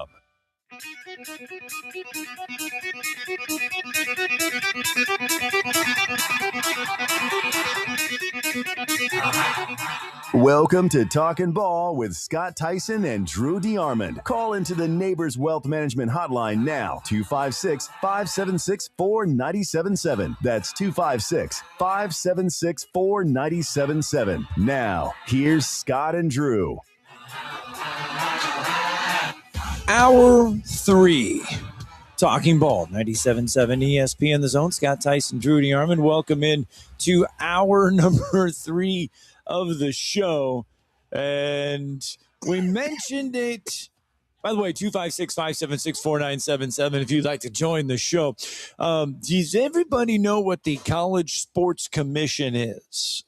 Well, the College Sports Commission, or if you ever see it, CSC, they are the ones that have been tasked with trying to regulate, enforce these new NIL deals that schools are using with the players. Now, how it works is if a school gets a player or has a player with an NIL deal over an X amount of dollars, they have to notify the College Sports Commission that they are signing X player to this NIL deal for X amount of dollars. And then the College Sports Commission basically verifies it, make sure it's legit, make sure it's legal, make sure you've done all your I's, cross the T's, and everything else like that, okay?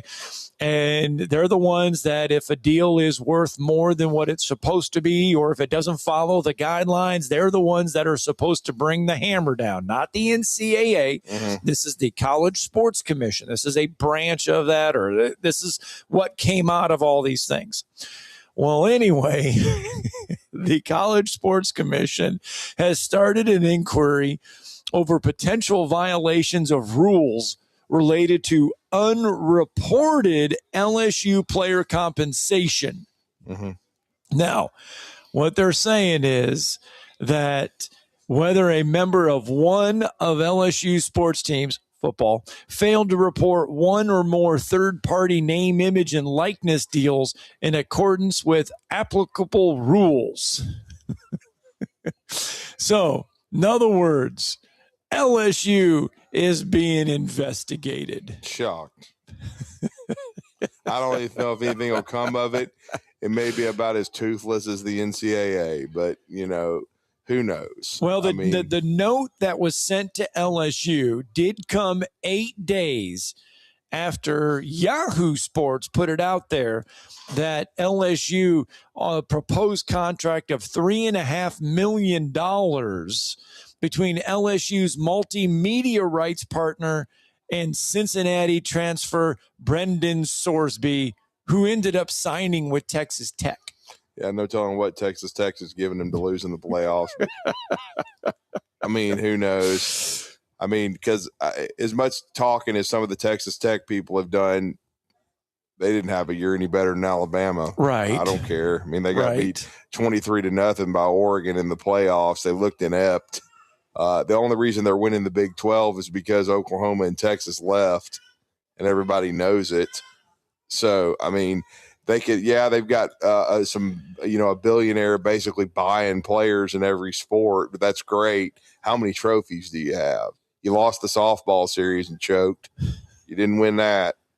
Certainly Grant McCaslin's doing a good job with basketball, and they have a chance to make another Final Four run. But we'll see if they actually can. And they got to the Elite Eight a year ago, but they didn't go to the Final Four. Right. So, I mean, certainly this system has improved their athletic success because they can go out and buy a bunch of players. But that doesn't mean you're going to win. I mean, and so we'll see. And then, like I said, eventually there's going to be a comeuppance with this situation. I can't say it enough. This is not sustainable for collegiate athletics to have a system like this because there isn't a bottomless pit of money anywhere. And again, the NFL eventually had to do this too because of the stupidity of some of their contracts. Yes. And the way it was wrecking organizations to give rookies who had no business making the most money on a team. There was too many of them that flopped. There was too much imbalance. And so they eventually did collectively bargain. And that's what's going to eventually happen in collegiate athletics. I mean, it's going to have to. But you kind of have to tread water in the meantime and do the best you can. And some teams have more money than others. But I'll just say this: money doesn't buy championships, because Indiana didn't have the best NIL, but they had the best combination of coach, hungry players, and they did have NIL backing to win. But if it was just about money, then Texas would have won. And Texas didn't even make the playoff. Yeah. Because they struggled. And I know they've gone out in the portal and they've bought all these offensive guys. We'll see how good they are. But they weren't good enough last year, and I think they had probably the highest payroll in college football. And three of probably the top five were Texas, Texas A&M, and Texas Tech. And they combined for 0 playoff wins. No, you're right. So as much as they want to talk about all their greatness and everything, a lot of it's a lot of talk. And then, if you go into their trophy case, you might end up with dust mites in your clothes because they don't have a lot. Right. Texas actually does. They did get one in softball. Salute. They got their first. And they have a better athletics program all around than Texas A&M or, of course, Texas Tech. But still, it doesn't buy you. It doesn't mean that you rule the world in athletics just because you have the most money. Okay? It's about what you do with your money and how you spend it. And Indiana spent it the best and had the best chemistry and the best team. And that's why they went 16-0 and won it all. So what you have to do is maximize your resources, and Indiana did that. And we'll see. Maybe Texas will do that this year, or Texas A&M or Texas Tech. I will certainly not be rooting for any of them. Well, remember, I mean, when all of this first came along, when all this NIL stuff first came up and everything, it was, okay, so how are teams going to build their teams? Are they going to live year by year through the transfer portal? Are they going to mesh with high school football recruiting? Are you going to take half and half? Are you going to live through the portal on half and then build your team on half and half? How are you going to function with all of this? And I think we're starting to see how some teams are going to choose to live. Eventually, though, it's not a sustainable thing to where you can do it year after year after year after year by spending $40 million year after year. Eventually, you're going to have to return, you would think, to doing the player development and living through high school recruiting. Eventually, you're still going to have to do that on some level. I mean, and Lane Kiffin did build a playoff team this year at Ole Miss, but the year before he choked on sauce, had the best team in the SEC, and couldn't even get to the playoff because he couldn't manage it correctly and didn't coach very well. So we'll see if he can do that at LSU. His MO has always kind of been to build through the portal. Right. He doesn't have to do as much of that at LSU. He can recruit well. It'll be interesting to see if he tries to do that or if he still concentrates on the transfer portal. They're certainly right up there with Texas in the way they're spending, but they thought they had put together a playoff roster themselves last year. Thought they had a better coach than Lane Kiffin. So Lane Kiffin's not a developer, right? You don't call him a developer. Do you think of? I mean, he's got a national championship now, but do you think of Curt Cignetti as a developer? Yes, without question. Because of he had to be. He had to be at James Madison, and he had to be at Indiana. He didn't have the most talented team. He had the best team. Because he developed and he coached them, and he would coach circles around burnt popcorn.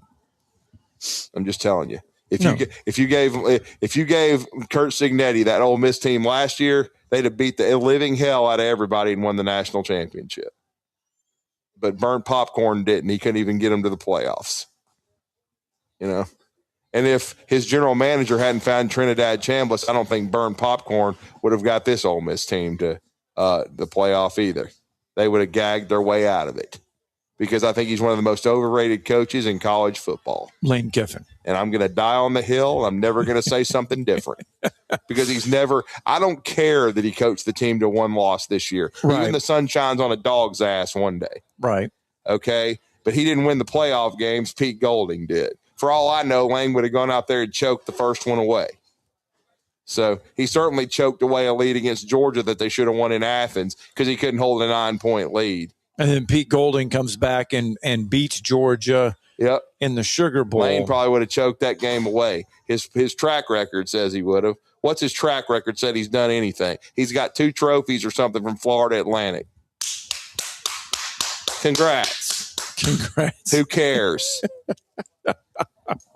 He doesn't have a Power 4 championship of any kind. And until he proves otherwise, I'm not going to say he's going to do it. Right. It's just interesting that the CDC is going after and looking at LSU. Hey, and don't forget what a train wreck he was at Tennessee in the 1 year. No, he and all the rules that he broke. I mean, the guy, and see, all we were spoon fed was that how much he'd matured and how much he'd changed in Oxford. He hasn't changed at all. When do you think we'll see investigations into tampering, or will we not? I mean, I'm sure if there's enough hell raised, there'll be some, but there won't be any right now because everybody's tampering.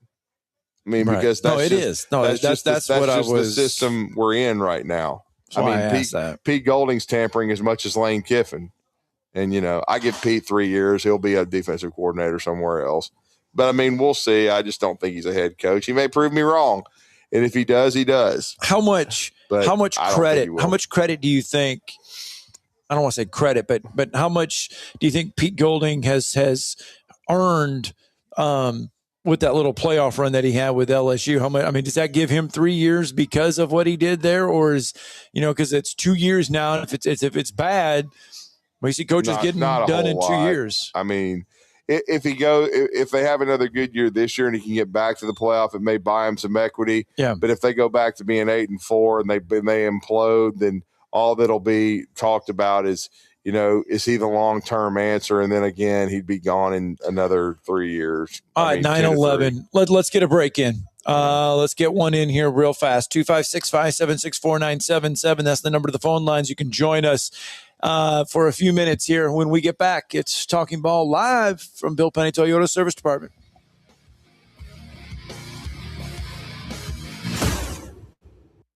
You're listening to Talkin Ball on 97.7 ESPN, The Zone. The state's largest orthopedic group is growing to meet the needs of the patients in our community. The Orthopedic Center has long been the most trusted name in orthopedics in North Alabama. So as our area continues on the fast track, so does the need for premier orthopedic care anywhere and anytime you need it. TOC is proud to announce the opening of our new locations in Albertville and Hampton Cove, along with the grand opening of our newest office in Decatur. These clinics will offer the same high-quality orthopedic care you have come to associate with TOC, with the convenience of being closer to home. As a patient, your time is your most precious asset, and we recognize that at TOC. That's why we are also proud to announce the opening of our urgent ortho clinics to handle those bumps and bruises that need prompt attention. These clinics are available to care for acute orthopedic injuries with no appointment necessary. With 38 physicians, 20 centers of excellence, and now more than a dozen locations to serve you, TOC will continue to be the name you turn to for the best orthopedic care at the right time. Visit our website at visittoc.com for more information. TOC, helping you live a better life. Tom Luganville here for my friends at the service department at Woody Anderson Ford. When you need service on your vehicle, whether it's a Ford or any other make, you want to get into Woody Anderson Ford, where their expert service technicians will get it diagnosed and repaired right away, the right way. And while you are there, check out all the new and pre-owned vehicles at Woody Anderson as well. They are ready to make you the best deal possible. Visit Woody Anderson Ford today. Woody Anderson Ford on Jordan Lane in Huntsville, Hughes Road in Madison, and online at WoodyAndersonFord.com. In the market for a new or used car? Look no further than Hyundai of Decatur. With a large inventory of new, used, and certified pre-owned Hyundai models, Greenway Hyundai of Decatur is here to service all of your Hyundai needs. Come visit our exceptional service department as well. With state-of-the-art facilities and a caring team of automotive professionals waiting to service your vehicle, make Hyundai of Decatur your #1 choice for all your automotive needs. Give them a call today at 256-274-0279 or visit them online at greenwayhyundaiofdecatur.com. By now, you know about Eagle Masonry and Insulation, and maybe you know that Eagle also does landscaping and dirt work. But how about after paint work? Shower doors, shelving, and mirrors, all taken care of by Eagle, the same Eagle that takes care of all your masonry, insulation, and landscaping needs. Eagle brings the same level of expertise to all these disciplines, and they're ready to provide you with a free quote. The website is the same, insulatewitheagle.com, as is the phone number, 256-755-1556. Give them a call and see what Eagle can do for you. Eagle saves you time. Eagle saves you money. What's better than 2 end-zone sports bars? 3 end-zone sports bars. And we have you covered with our original location on University across from Red Lobster, in Jones Valley on Cecil Ashburn near Carl T. Jones, and our newest location in the Midtown District on McMurtry Drive opposite the Target Plaza. All locations feature the NFL Sunday Ticket, Tuesday half-price burgers, and Wednesday $1 jumbo wings all day long. You're never far from the end zone. End Zone Sports Bar. The Drive with Wes Neighbors and Steve Moulton. Weekdays from 5 to 7 p.m. Only on 97.7 ESPN The Zone.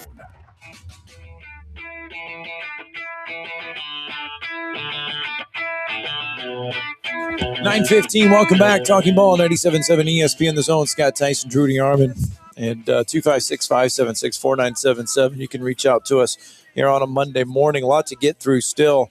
And just kind of thought of this during the break as we were talking about Alabama basketball, just a smidge there. And we talked a lot about it in hour number one as we got started. And this just kind of came to my head because I was watching a little bit of that broadcast yesterday, and Dick Vitale had some pointed comments. By the way, it was decent to hear him back as we were talking about there, to see him on the broadcast. I just thought, I'm going to say it again, and you know how much I can't stand him. Carl Ravitch is so bad. Yes. He is so bad in those kind of broadcasts. Now, if you put him on here, and what I mean on here is shows like a studio show, he's okay. But if you put Carl Ravitch on a play-by-play, of basketball or baseball, it doesn't matter if it's bass, but it wouldn't matter if it's bass fishing. He would mess it up. It's horrible. You cannot put Carl Ravitch on a play-by-play, football, basketball, nothing. Right. I mean, because he just won't shut up. And then his job should be to set up Jay Billis or set up Dick Vitale, Jimmy Dykes. Instead, they're all talking over each other because Carl won't shut up. And I'd rather hear what Coach Vitale and Coach Dykes are saying than that idiot. And he won't shut up because he thinks he's important. Has Alabama basketball become the villain of college basketball Well, this according season? to a lot of the country, yeah, I think it's stupid. They're not a villain. A lot of other people are doing this.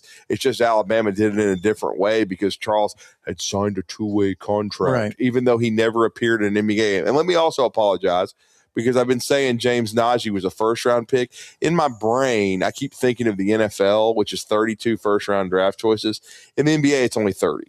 So let me correct myself, and I will apologize that Najee was just in the second round. So he did not have a guaranteed first-round contract. If he did, he would not be at Baylor, because as soon as these NBA teams invest a first-round draft pick on a guy, they don't put you over in Europe. They bring you over to their team. You're playing 2 years. You're on the NBA roster. You're on the 2 roster. years. You're going to play. Yeah. And so he wouldn't even be there. Let me correct myself on that, okay? Because I've said a few times that he was a first-round pick. He was not. He was a second-round pick. And he never even signed a contract with an NBA team, didn't play in an NBA game, and he was overseas. I still think it's the same thing as Bediako. The only difference is Bediako signed a 2-way contract, but he never played an NBA game ever. Okay, he basically played in the G League, which is like Najee going over and playing in Europe. Okay, it's the same damn thing. So I don't get it. I don't know why they're raising Cain. And because it doesn't matter which game you're watching. Now the Alabama-Florida game, Dick Vitale, obviously, because it was an Alabama game, brought it up. But you just cruise around college basketball. Spend about 10 or 15 minutes watching games around all these networks and everything else like that. And everybody, it doesn't matter if they're an SEC, Big Ten, or whatever, everybody's talking about Alabama and Charles Bediako still this past weekend. Yeah, and I mean, and that's why I asked if they become the villains of college basketball this year. And they were the villains when Nate Oates and Greg Byrne rightfully handled the Brandon Miller situation the way they did, because Brandon Miller didn't deserve to be suspended. Now, all these coaches wanted him suspended because he was one of the 2 best players in America. Right. And if he had been at another school, then that coach would have played him too. But, it is what it is. They wanted the guy off the floor so they'd have a chance to beat Alabama, because Alabama was one of the best teams in the country. So that's just the way it is. And so with Alabama right now, they've circumvented the system a little bit. We'll see Friday what happens with Bediako. I'd hope he gets his eligibility and continues to play. The funny thing is, if they had waited another year past this season, he wouldn't have had any eligibility anyway. Because the 5-year window would have closed. And that's why they did it, because the 5-year window would have closed. And that's fine. And I'm not in favor of these G League guys coming back, okay? I think but the NCAA is pathetic. They don't. And the thing is, the reason I don't feel sorry, for the NCAA, and the reason I'm all for Alabama, or even if, like I said, if another, and again, I wasn't against Najee doing this, going to play for Baylor. The NCAA is the one that caused all this. They with their being as inconsistent as they are, they would grant eligibility to one kid, and in another situation they wouldn't. And then Tyron Grant Foster, he was denied by the NCAA, but they got an injunction, and he's playing for Gonzaga. Nobody's talking about that. And they're not talking about Najee anymore because Baylor stinks. Right. And they're not very likely going to go to the NCAA tournament. But Alabama is, and Alabama's been ranked all year. They're not going to be ranked today after the poll comes out. And Alabama's been a really good program for 7 years now under Nate Oates. So, of course, they're going to talk about it. And then Nate Oates needed Charles Bediako. Let's not misunderstand something. He needed him because they signed stiffs like Noah Williamson, who can't play dead in a B Western. And then you sign the Bristos of the world who aren't very good. They needed another big. So they went and they looked into their options and they figured it out. Auburn tried not to get Bediako, but they tried to find someone. They admitted it. They tried to go. Oh, yes, you're right. You're right. And they couldn't pull it off. Because Stephen Pearl even said, before Alabama signed Charles Bediako, this was when I believe Baylor and Santa Clara and a couple of these other ones were going out and getting their guys. Stephen Pearl was like, well, you know what? We're going to look at midseason transfers. We're going to look at the JUCO ranks. We're going to try to find a big guy. Yeah, he did. Who has a medical situation. They needed some size. They did. Yep, you're right. Let's get Michael in real fast before the break. Good morning, Michael. Good morning. Hey, morning. Thanks for taking my call. Go Vols, go Pack, go. First of all, I just want to say Bediako who? Because that's what I've been saying. I'm kidding. No, I want your guys' opinion on something.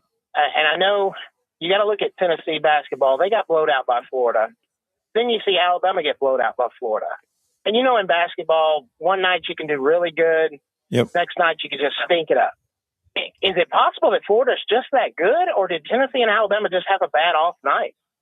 Well, I think a little bit of both, but I think when Florida's clicking, they're that good. I think they're an elite team. They needed their guard play, Xavier Lee. They needed Boogie Flan to get comfortable, and they've got the Slovenian rifle as well. You heard Kevin Brockway talking about him as well. He was on the team last year, barely played, but when he did, Plavchar, he was good. But they didn't need him because they had those other three.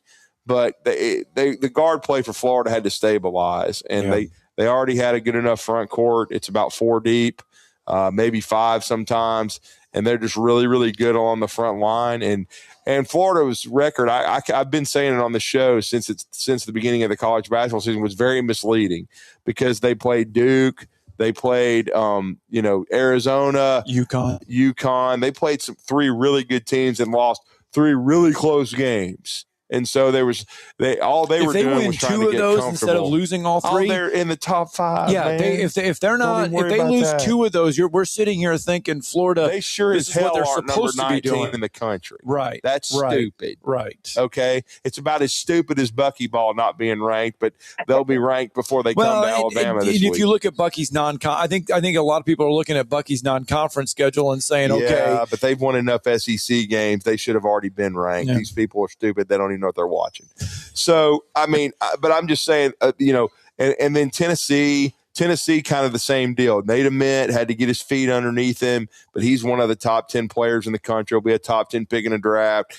They had to get a little healthier. Their guards had to kind of, stabilize as well. They had a good roster. I don't think they're as good as they were last year, but I certainly think they got a chance to be a top 4 or a top 5 seed, and they are a horrible matchup for Alabama. They're not as good. They're not as tough a matchup as Florida, but they're still really good. And it's going to be interesting. And the one game that I was shocked, I was just shocked that they blew that big lead against Kentucky, because I honestly thought they would whack Kentucky in Knoxville. I really didn't give Kentucky much of a shot. I don't know. That's the weird thing. I think they've lost 7 in a row to Kentucky and Knoxville. I don't understand that with how many good teams that Rick Barnes had. That's like almost like just a weird, almost like, I don't know, like it doesn't make sense. Yeah. Yeah. I mean, because I would have thought with as good a coach as Rick is, I've always respected him. I actually like him. I don't like Tennessee. Everybody knows that, but I certainly respect Rick Barnes. I would have thought they would have won that game, and they were up big, and I still don't know what the hell happened, but that was the hiccup for me for Tennessee. Losing to Florida, there's nothing wrong with that. Florida's just really good, and I think Tennessee is still going to have a chance to be like even a top 4, top 5 seed. I think they're a top 20 team in the country to me. All right, 9:25. We've got to get a break in because on the other side of the break, we've got Jimmy Stein joining us. Got to talk some Alabama basketball and football with our good friend Jimmy Stein.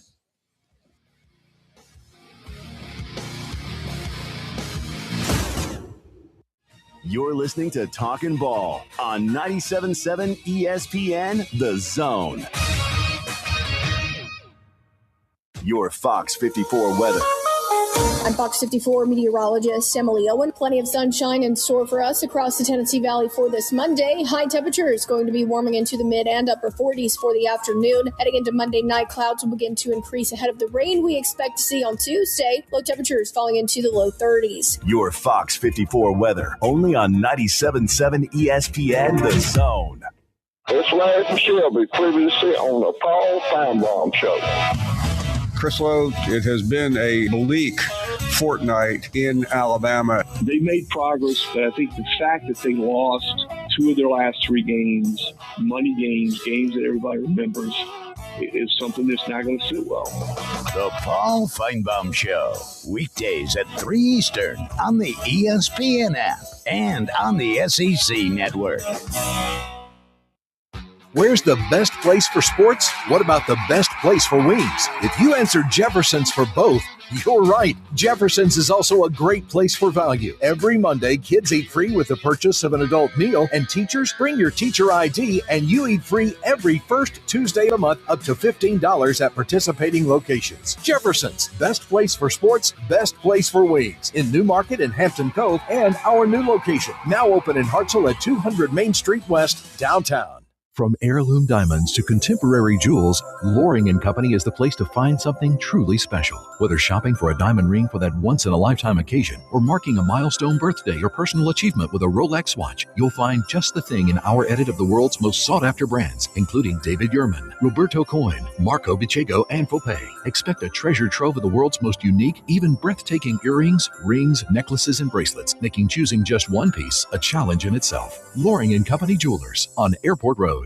When you call most roofing companies, all you'll hear is, you need a new roof. Not when you call Fleming. At Fleming Roofing and Restoration, we're focused on your needs, whether it's an easy repair or a full roof replacement. Folks around here have trusted Fleming since 1965 for all their residential and commercial roofing needs. And as the area's storm damage experts, Fleming knows all the ins and outs of the insurance claims process. Log on FlemingHSV.com to schedule your free estimate today. Fleming Roofing and Restoration. We show up. I'm Abraham here for Valley Equipment Rental. You know, if you're a contractor installing fences, you need Valley Equipment Rental for augers of all sizes. And if you need a forklift to get those shingles up high on a roof, Valley Equipment has 10K lifts that reach to 56 feet. Valley also has tow-behind lifts that have a working height of 35 to 55 feet as well for power washing those 2-story homes or doing whatever else you need to do. Lifts, forklifts, tow-behind lifts, 35 feet and up. They have your lift at Valley Equipment Rental. 2 locations, North and South Parkway. Valley Equipment Rental. Want to save some money? I can take money and I can make it into more money. Just check out our zone deals online at 977ESPN.com. We are 977 ESPN The Zone.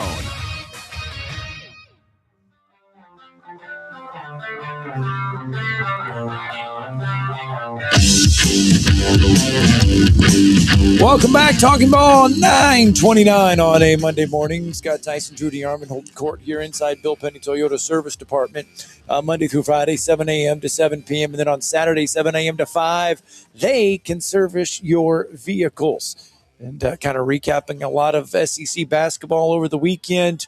That tough loss for Auburn on the road in Knoxville, and then Alabama stumbling on the road at Gainesville, I should say in Gainesville at the O'Connell Center. And look, I tell you, basketball's a fickle game.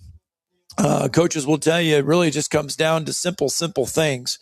Don't turn the ball over, rebound the basketball, and if the ball goes in the hoop, it's a good day.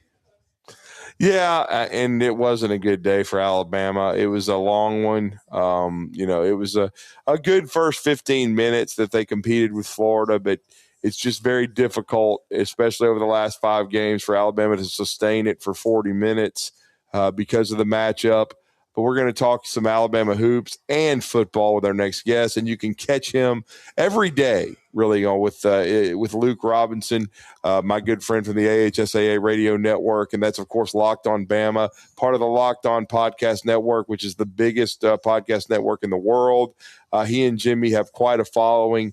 Jimmy, if you've been around covering the University of Alabama, he's someone that's if you're synonymous with websites and that cover the University of Alabama, you are going to cross paths with Jimmy Stein, and he's carved out quite a niche for himself. He does quite a lot of work with our good friend at Cover Crimson, Clint Lamb, as well. You can catch him on quite a bit of YouTube shows and on the radio, and we always enjoy featuring him and talking some Alabama athletics today on Talkin Ball. Jimmy, good morning. You're with Drew and Scott. How are you? Oh, I'm doing great, and I really appreciate you guys having me back on the show. Yeah, absolutely, Jimmy. We appreciate your time. We know you're very busy.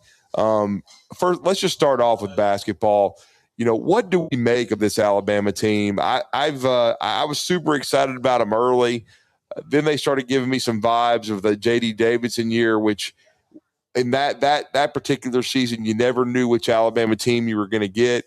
But I will say we've seen probably the most injuries I've ever seen with an Alabama team with this group. It's been hard to get any continuity because they're not on the floor at the same time.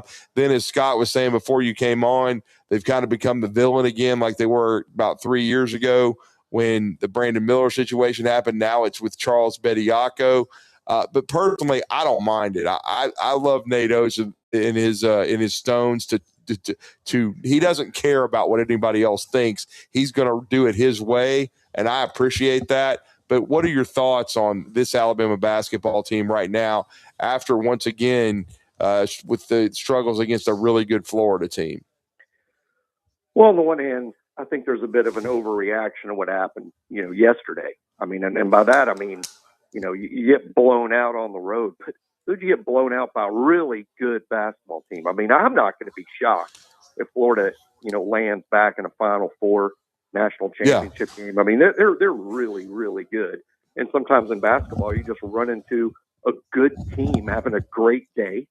And that's what happened to Alabama. For those that think, oh, well, if you get blown out on the road like that, you're simply not a good team. Well, Alabama was beaten by Florida by just as many points last year in the SEC tournament and didn't lose again until Duke in the Elite Eight. The year before, Alabama's Final Four team lost by 22 at Kentucky. So it's just not true that good teams don't get blown out. That's not true. Not in college basketball today. You can always have a day like that. But secondly, this is why maybe to some extent yesterday's not an overreaction. I think to some extent this team has a limited ceiling.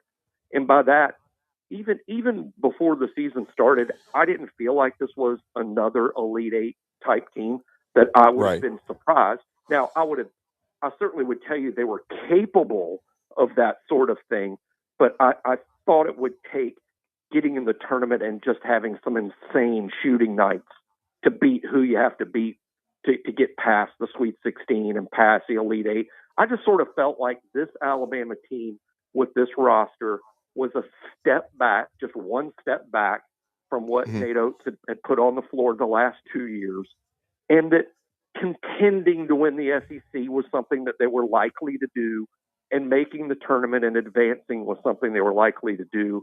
But I kind of felt like even the Sweet 16 would have been sort of a ceiling for this group. I just don't think they're quite as good as they were. Now throw in the injuries and some inconsistencies, and you get what happened yesterday. But don't give up on this team. They're a very good college basketball team. I think they're going to win a lot of SEC games. I think they're going to the NCAA tournament, and not too many teams will be eager to face them once they get there. Yeah, and I think lots of times, Jimmy, too, is you look at college football, and when a team goes on the road or a team has a game, and because the sample size is so small, you only play 12 games. And if something happens in one game, we tend to really overreact. And I think in college basketball, sometimes, not all the time, but sometimes we look at that mentality and a team goes on the road, and it's hard to win any game on the road in this league, let alone try to go on into Florida and win. You get blown out like you do, you overreact, because I think sometimes we have that football mentality. Couldn't agree more. I couldn't agree more. I've said that myself, Scott, over the years, that it's the same way. I think now, I'm sure I think probably fans at Kansas and Duke do the same thing, the basketball. Oh, yeah.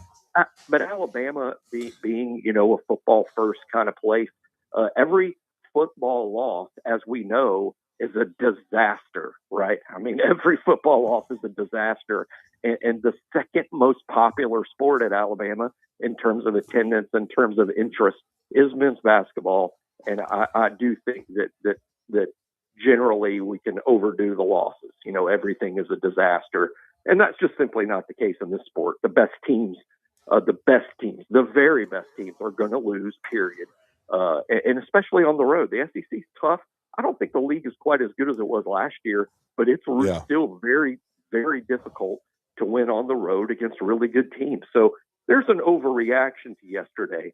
But I'd also agree with anyone who says, but this team's not quite as good as they were.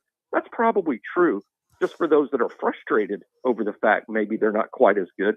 I mean, who out there is going to the Elite Eight every single year and consistently making Final Fours? I mean, no one else is doing that either. So it's just really tough. There's some level of parity that college basketball has, and we're seeing it now in football. And don't forget, I believe the year before they won the national championship, Florida lost in the first round of the NCAA tournament. So there you go. It's really a tough deal. But Todd Golden's done a great job, and certainly Alabama has got to figure out how to solve the riddle between playing them and Tennessee. But I still trust Nate Oates and that he can figure out the buttons to push. But you, of course, grew up in this state. You know all about Bucky McMillan. This is a big week for Alabama basketball, Jimmy. They get Bucky Ball on Wednesday. They're going to play hard.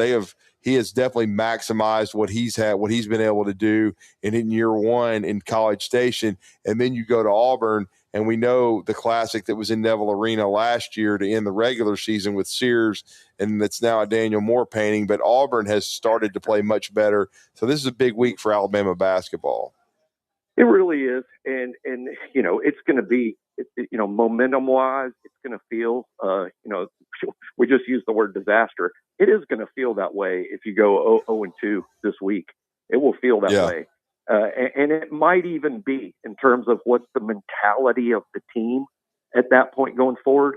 But I'll be, reminding people the losses are bad, but who did you lose to? Losing to Florida and Auburn on the road does not mean you're not a good basketball team. And losing to the number one team in the SEC, the team in first place in the SEC at home, is also not indicative that you're just not a good team. So the schedule is really tough through this stretch, and Alabama's going to have to show some real mental toughness to come out of it better than Ofer But I think they will, actually. I'm expecting, guys, I think Alabama's going to have a tremendous bounce-back performance Wednesday.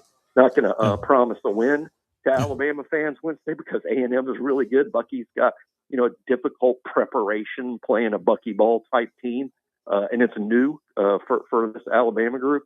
But I think there will be a bounce-back Wednesday, and you're going to see something that's a little more indicative of how good this team is. Well, that's the thing, Jimmy. After a loss like that, or even after a win, I mean, coaches go back, they watch it on film, and, they start picking things apart, saying, okay, hey, look, we've got to shore up this. We got to stop this. Why didn't we do this X, Y, and Z stuff? And you look at Alabama, and the thing is, with the Florida loss, Jimmy, there are some things that you can sit there and say, hey, look, this has been a problem for Alabama all season. This has been a strength for Alabama. The turnovers, committing turnovers has been something that Alabama has had a problem with, not just on Saturday. That's something they've had an issue with before. And then controlling things in the paint. That was something that Alabama knew going in. They were going to have to battle hard no matter what game it was. Number one, to control pressure on the glass and to try to limit other teams' paint touches because Alabama's size was not as big as some of these other ones. The most disappointing aspect of the game to me, guys, is that you've added Bediako. Now you've got Bediako and Aiden Sherrill in the middle. You got both of them now, and Florida was still able to completely control the game in the paint and around the basket. That was disappointing because you kind of felt that adding Bediako was going to be a real help when it came to that, and it didn't. Not a knock on Charles. Florida is really, really good. But that was a disappointing aspect to the game because you thought Alabama, by adding Bediako, had sort of shored that up. But Florida still took major advantage of Alabama around the basket. But Florida's the number one rebounding team in the nation. They have the best collection of bigs, that I've seen this year. I mean, several teams have good ones, and Alabama's played some good ones. But Florida has an impressive collection of talented bigs, and boy, they had a nice day Sunday. They did, and now we switch over to football. We haven't really spoken to you since when Adrian Clem got hired by Alabama. An interesting move, a very impressive resume. I thought Coach Cap recruited really well, but I'm not sure from a fit standpoint, coaching-wise, he messed with his coaching staff. So he was given 2 years. Kalen DeBoer decides to make a change. This guy has been a very successful recruiter on the college level. He's had some really good offensive lines on the college level and also been in the NFL. But your thoughts on this move that is a key one, because if there's one area that we've got to see dramatic improvement for Alabama, it's going to be along the offensive line going into year 3 for Kalen DeBoer. Yeah, it really was a huge hire in the sense of that's one group that just must get better for Alabama to have the sort of success that everyone expects from the coaches to the fans. You've got to play better up front. So the hire is big. And I think they hit it out of the park in terms of the resume. I mean, we'll have to see what it looks like on the field, of course. But look at the last 3 guys who have hired Adrian Clem. And I'm not going to count Lincoln Riley at USC because that was just kind of a weird one-off situation, where he was a defensive analyst. And Lincoln Riley's a good football coach, obviously. But in terms of the last 3 coaches that have hired this guy to coach their offensive line, Bill Belichick, one of the greatest NFL head coaches of all time, hired him to coach his Patriots offensive line. Before that, Dan Lanning, one of the elite coaches in college football, hired Adrian Clem. And before that, Mike Tomlin, another no doubt Hall of Fame pro football coach. That's who's been hiring him to coach their offensive line. And if you think, well, maybe he's kind of an NFL guy, in his season at Oregon, that offense was outstanding. He only gave up 5 sacks. God, it seems like Alabama gives up 5 sacks a game at times. He gave up 5 sacks in the whole season at Oregon and ran the ball as a top 10 rushing offense that year as well. He landed a 5-star prospect in Josh Connerly, who would go on to be a 3-and-done first-round pick. I think this is a great hire resume-wise. Now, how is he going to mesh with Ryan Grubb and Kalen DeBoer in this offense? That's yet to be seen. but you have to like the talent. I mean, just like the players. I mean, coaches have talent. It's no different than players, but the raw talent with Adrian Clem seems to be there based on who's hired him in the past. And then we know they still have to hire a tight ends coach. Coach Brian Ellis moved to quarterbacks. And I know Kellen DeBoer has, I think, told some recruits that have visited for junior days that within a week or two that's going to be done. Is that the only move? I've still been a little bit surprised we haven't seen movement, at least on special teams, Jimmy. I think now you've gotten so late, now it'd be a bit surprising. I mean, it had gotten kind of late in the process when he made the announcement that Coach Cap was going to be replaced. Now it's gotten so late. Now I'm going to be a little surprised. I was, I guess you could say, expecting them to make a change at special teams just simply because, I mean, you know, ESPN has these efficiencies, as they call it, that they rank. And Alabama's offense and defense both had top 15 efficiency rankings by ESPN. It's a complicated analytics thing, and it's opponent adjusted.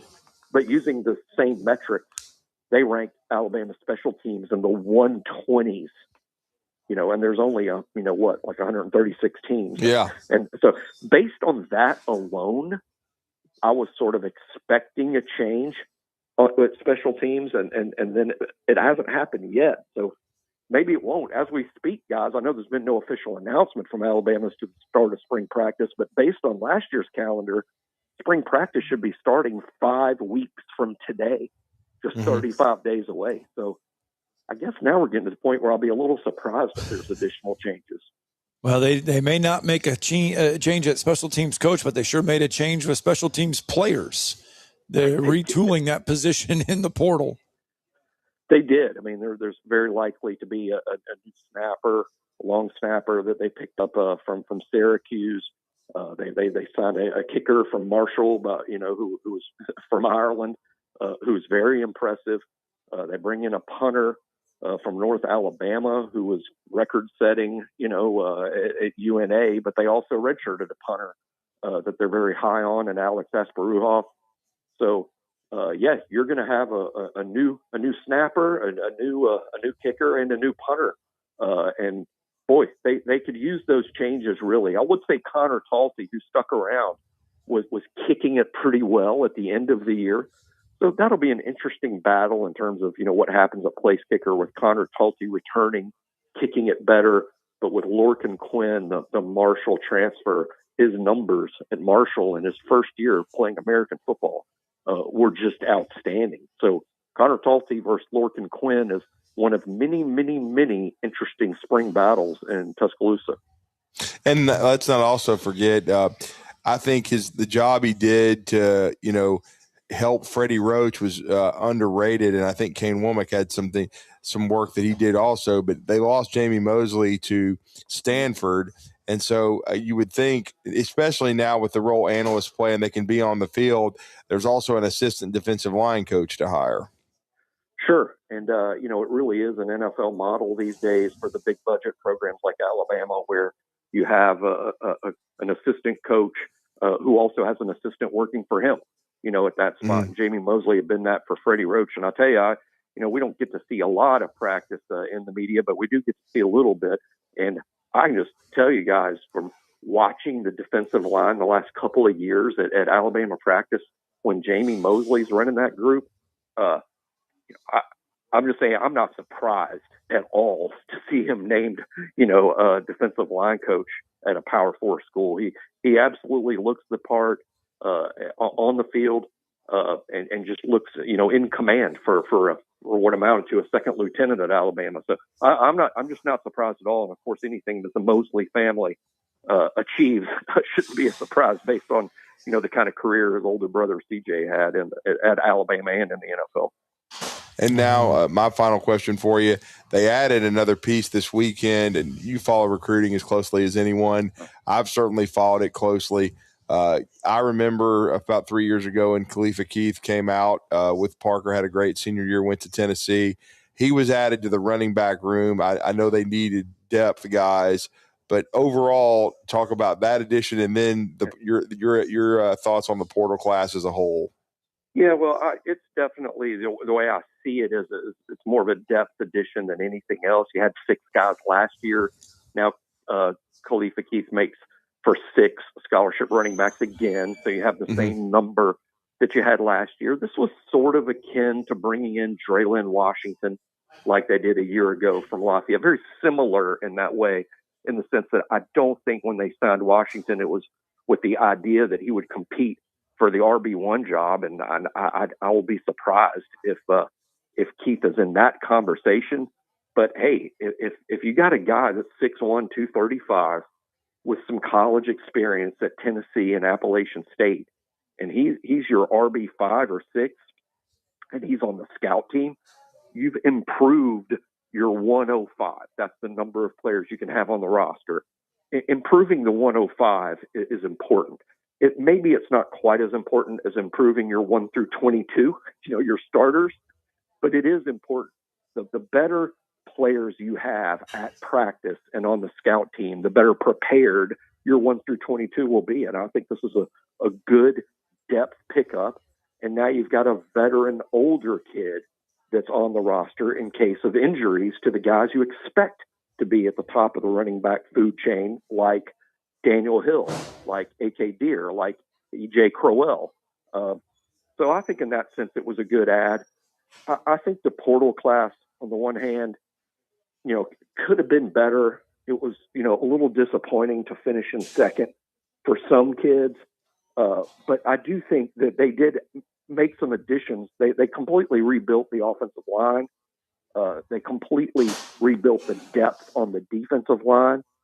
I think some of these guys they signed are a little underregarded and underrated, like Devin Tompkins from USC, who I think is going to be very impactful up front for Alabama. Maybe Caleb Woodson at inside linebacker, I suspect, is going to be impactful. Several offensive linemen they picked up could be immediate starters. So it wasn't bad.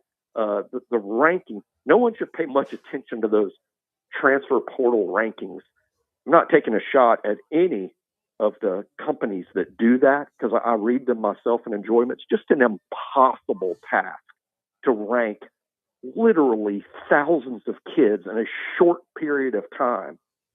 It's just impossible to rank them. So don't fall into the trap of buying into those transfer portal rankings. I do think Alabama's class is much better than those rankings suggest, and people will see that this spring and fall. No doubt. Well, great stuff, Jimmy. We always appreciate the time. Let everybody know how to follow Locked On Bama, and thank you for the conversation. Hey, appreciate it, guys. Yeah, Locked On Bama, the video version is on YouTube. The audio version is wherever you get your podcast. And my co-host, Phil Luke Robinson, and I, we put out 6 new shows a week. So we have basically a new 30-minute show every day on video or wherever you get your podcast. Locked On Bama. Thank you, sir. Thanks, Jimmy. All right, well, we're just going to have to eat a break, guys. It's 9:52. Talking Ball 97.7 ESPN The Zone. 256-576-4977. You can join us here for a second. We've just got a couple minutes left with you. 5 days, 16 hours, 7 minutes, and 32 seconds until Super Bowl 60 in Santa Clara. We will start breaking that down extensively coming up tomorrow, Wednesday, and Thursday as we get you ready for what will be a Super Bowl in the Bay Area. Don't forget, this year it's in Santa Clara, California, out there in California. And your halftime show, in case you've forgotten, is Grammy Award-winning Bad Bunny. I have forgotten. And I won't watch it. Did you hear Tommy Tuberville's comments the other day about that? No. I thought of you exactly when Tommy Tuberville was talking about it the other day and said he's not going to listen to some Bad Rabbit or whatever it's called out there in the woke bowl. He called it the woke bowl, and he's not going to listen to like some Bad Rabbit. I won't be watching halftime. I'll be preparing something to eat.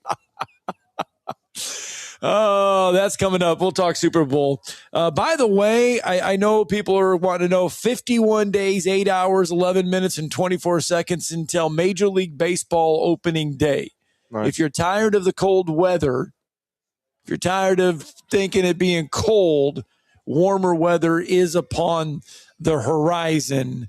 And don't forget, on Friday, you got 4 days, 3 hours, and 52 seconds until the start of the Winter Olympics. I know there are some people out there that pay attention to the Winter Olympics. I've got a couple good friends that are over there working. Who?